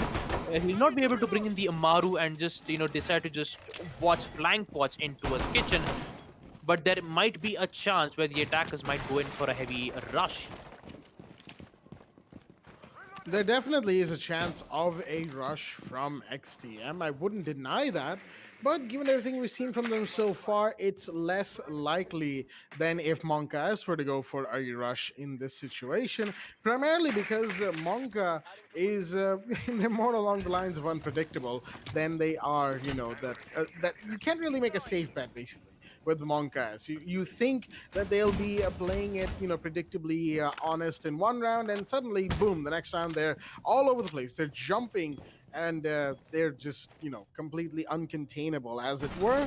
That's what they like to do anyway, and that's what has worked for them so far. 5-2 on the scoreboard. XTM not looking too good in this situation, as some shots will be fired. Firefly can't quite get that head. He will fall back above tower. Doesn't fall back towards site, interestingly enough. He wants to still emphasize in this region, as a summer breach is going off from Maddie on the other end. Excuse me right there. Rennie, in the meanwhile, will be concussed nice and heavily via the LS concussive mine. Just on the freezer stairs, of course, no harm done. Bot coming down the main stairs. Seems like it's going to be a freezer main stairs push with some blue bunker mixed in for variety's sake. But Cruzy's going to do some damage, and down bot. And with no withstand, he's effectively a sitting duck. And he'll be confirmed on. Rennie, in the meanwhile, finds Lusty Boy. Lusty Boy got a bit too greedy for the kill, and he got taken down accordingly. Then he comes in. Can he find the Kaid? No, not quite. Unfortunate. And you have the Kali coming down the main stairs. Shots are being fired. Cruzy still can't quite get the kill. C4 comes out from definitely. Will find Ghost Freak though. And then he gets reflagged by Rennie. Shots being fired as the Kali will not get the Ella pushing up. Jora's found himself in a good position, but Rennie with the triple could make things happen. Firefly from behind has found one more. Skullex will go down. And now it's all down to the final two pushing inside of freezer. Hey, there's a Salmon Breach going off right next to Jora, but Firefly's here for cover. Comes in one, takes two. And he will be the one to win the round for his team. Monka S will take round 8 on basement, laundry, and supply room, as we will see in the instant replay. And going into round 9, they'll be the ones on match point, 6-2 in their favor. as XTM are staring farther and farther down the proverbial barrel. Well, for Exterminate Esports, things are not looking too well here. Jora were able to bring in the Aroni this time, but unfortunately, it gets picked out to a different operator. There you go. Since Aruni and Tachanka, the reworked Tachanka, won't be available in this season, I believe they will be available in the upcoming months. As of now, the six pick from Jora will be bringing in the Legion and also Ghost Freak, this time bringing in the Buck. Now, talking about Exterminate Esports, this is, I believe, the third time I see Ghost Freak picking a different operators round by round. In the first round 7, I believe, he picked the Amaru. And then in round 8, in Basement Laundry, he picked the Ying.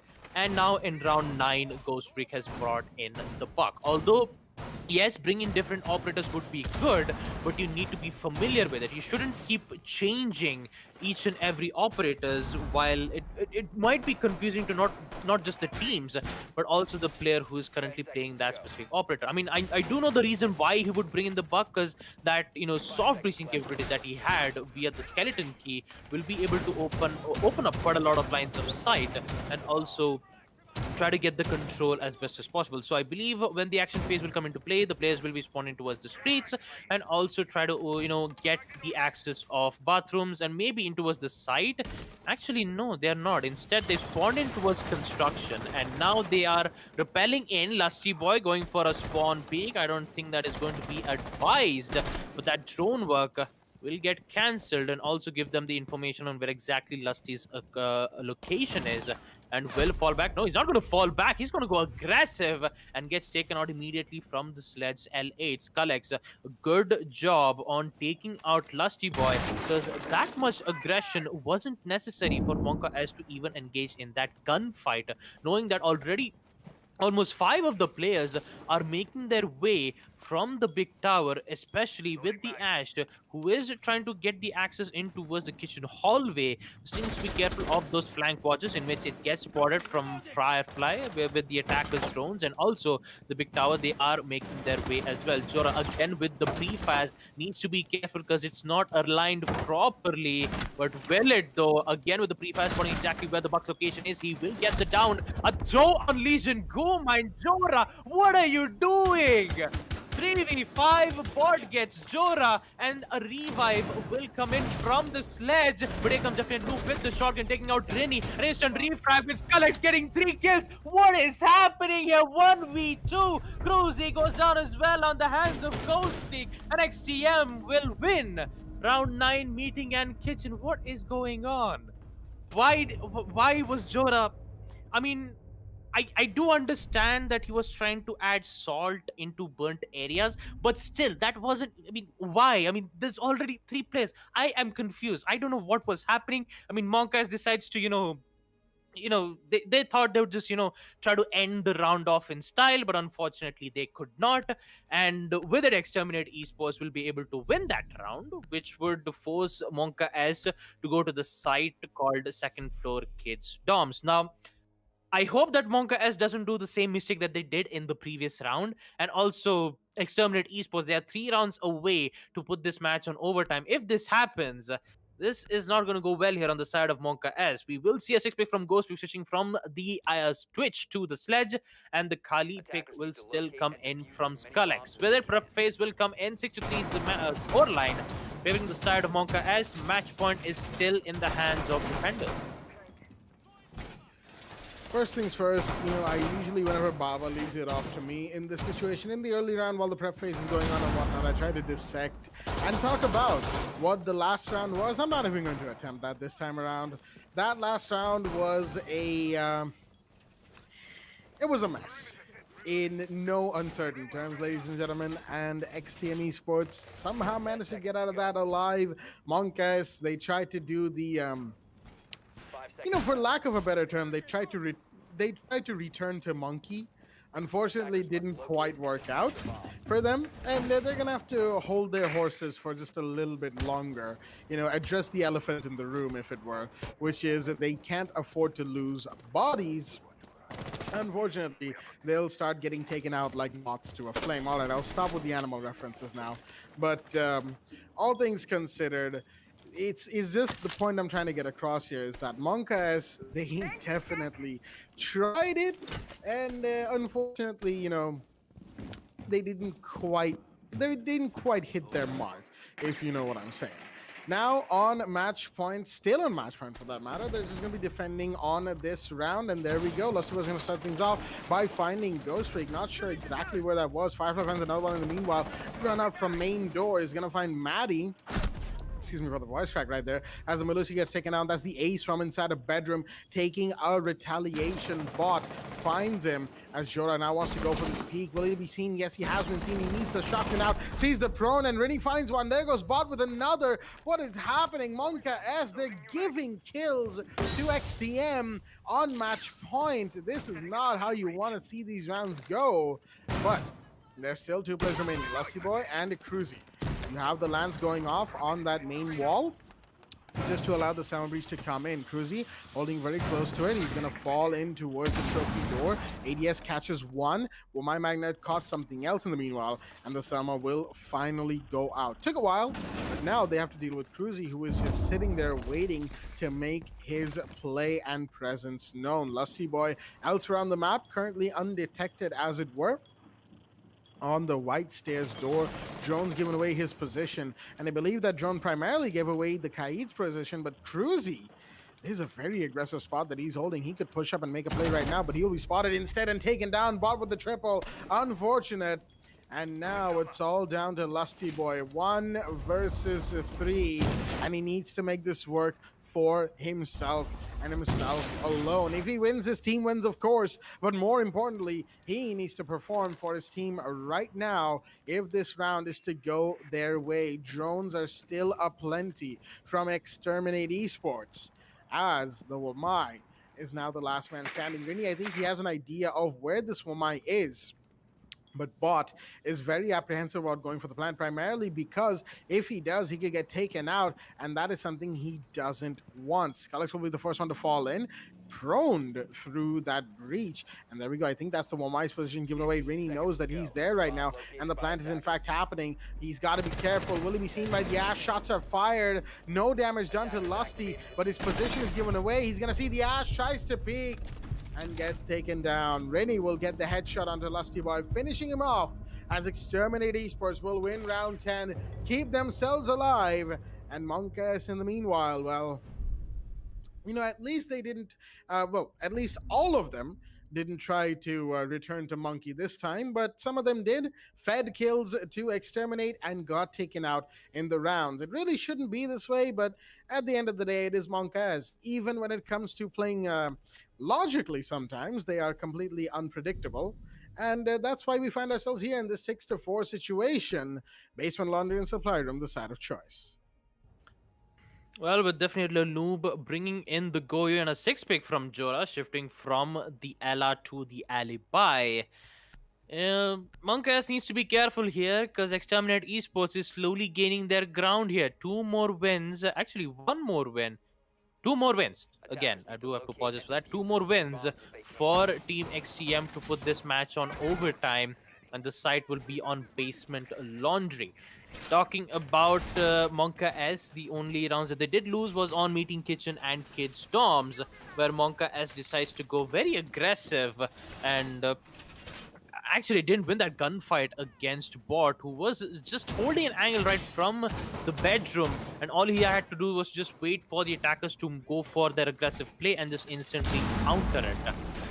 With the side being on Basement Laundry, the defenders needs to be, the attackers needs to be careful though, because they will be met with heavy resistance, especially with the Goyo's Vulcan Shield being placed one in towards the freezer entrance, and also on the side, maybe in the site of Supply Room.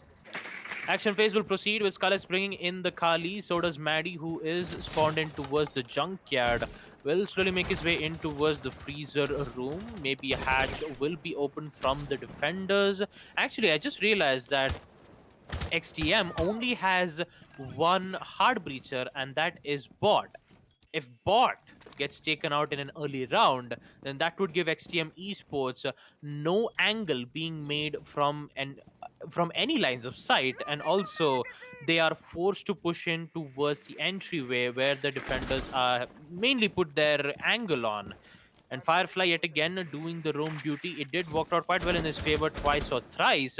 And looks like with him being spotted with the drone, he needs to be prepped and prepared with the push coming in from the Zofia. Pre-pass will come in, so does the drone, giving away tons of information. And finally, Zofia will win that gunfight and the drone works will succeed. Ghost Trick with the pistol to take out Firefly, and also an early man count taken care of, and the attackers will now make their way in towards the basement, in which they are in dire need of using a Kali. The Goyo needs to be careful around, in which the drone works will get taken care of and just fall back in towards the freezer's hallway. But still, a lot of times being wasted around here, in which it's exactly going on Monka S's plan. They're just being patient enough, no aggressive peaks. They are taking out all the drone works coming in from the attackers, but not for definitely Noob with that aggressive peak taking out Rini right in towards the freezer stairs. There is Bot and the Nomad, who is still trying to gain the control of Freezer, and looks like they'll be able to use two Selma breach charges to open up the hatch. Now Jora with the MX4 Storm, will he be able to see the head? No, he does not. A little bit of pre-fires, but still doesn't get the shot just yet. A lot of patience here, but for XTM, time and tide waits for none. They only have 50 seconds left to make their play, and I believe the attackers who are in towards the basement laundry stairs, who are almost in towards basement laundry, they need to figure out a way, but it's Lusty Boy taking out Bot, denying the diffuser. And now the attackers, they have no other option is to just to go for frags and not go for plant. Going for the plant is definitely going to be important if you want to extend that timer, and Maddie needs to get in there. But of course, with Ghost Freak now downed and Scullix taking a ton of damage, it's going to be that much harder for these last remaining players. Scullix is so low, and so is Maddie. It's all going to collapse if they don't do something soon, and it's going to be all done and dusted. Definitely a noob comes in Freezer with the Vector on the Goyo, doing all the work that he can, finishing off the final kill and giving Monka the win that they so desperately needed in this situation. They will now have 9 points on board, putting themselves on 4th above Kira Esports. And that's going to give them a little better chance of being in that top 4 of the leaderboard, ladies and gentlemen. Monkas, well played. Should have had the victory a little bit sooner, but then again, you know, it is what it is. They did what they do, tried to be unpredictable, and in the end, it was somewhat of their unpredictable plays that helped them win this encounter on the map of Clubhouse 7-4. Extremity Esports, unfortunate, but they will not be winning any more matches. Only 3 points on board, 5 matches done. They have 2 matches remaining this season. Maybe if they get to 9 points, they could give themselves a little bit of a breather, stay in Div 1. If not, they will go down to Division 3. We'll talk more about that later. Right now, we're going to be dissecting the match, if you will, talking about the best moments and the highlights of this match that we had so far. Baba Gusta, please take us through them. Well, I'm going to dissect this match like I did it in my biology class. The first half in Monka S, especially with the first half, we did get to see them winning a total of 4 attack rounds instantly. Looks like Exterminate Esports, they've only won the site on second floor Kids Toms. Other than that site, it was just Monka S winning it out on every single launch. Just like we did get to see some different operators being picked there. I believe that was, the Amaru and also Jora bringing in the Finka with this adrenaline boost to give him much more potential in winning gunfights. It did work out well in round 3, but unfortunately round 4, even with Finka taken care of nice and easily. Actually, it was on round 5 where it was taken care of nice and easily, but unfortunately it did not, because XTM took a hold of that situation and make sure that they eliminated them at all costs. Now XTM, they have a lot of room to improve, knowing on how problems that they do had to face. I mean, in the first half they've only won 2 defense rounds, and in the second half only 2 attack rounds, in which most of the rounds was which Monka S was just making tons of mistakes by going very aggressive right from the big tower stairs and on getting that important wins too. Cruzy, though, I do have to admire his TCSG play, getting those important kills, and also Ghostbreak. Not quite sure what he was doing on round 7, where he's playing as the Amaru and decides to hold just hold a flank watch right in towards the kitchen, hoping that there won't be a player there. Maybe he was trying to give drone works for their team. Who knows? Maybe you know he even had a secondary shotgun, I believe, to make that vertical lines of sight. But who knows? It didn't work out well in their favor. But talking about their main weaknesses, though, for Exterminate Esports, they're not looking at flank watches, and that flank watches has been exposed quite fast enough from Firefly, as he always gets those kills around 2 to 3 rounds, and that was pretty much it. Although the site on Basement Laundry didn't have much more of a problem, though, for Monka S to win it out, because it was definitely a noob getting those 2 to 3 kills right in towards the freezer. So they didn't had any problems for Exterminate Esports, especially when they're pushing in towards freezer. But the main problem for Exterminate Esports is they are high likely to be relegated. But good news for Monka S, they will stay as of now. In the end, what a way to end it off, to be honest. UG versus Kira Esports, the map being on Clubhouse, it was 8-7, I believe. And also on the second match, it was Bonka S versus Exterminate Esports 7-4. And that would conclude the first stream of Division 1 matches, ladies and gentlemen. But do not worry, we will make another stream which will commence in at 7:30. So for now, we're just going to be taking a bit of a break, and then we'll be right back with the second stream. So for now, it's going to be me, Baba Gusta, and my co-caster Blackjack, and our admin Eisen. And for now, this will conclude the end of the stream. We'll see you at the next stream.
We head for the sky, it's alright. Our wings wouldn't fly, it's alright. If we are crashing down again,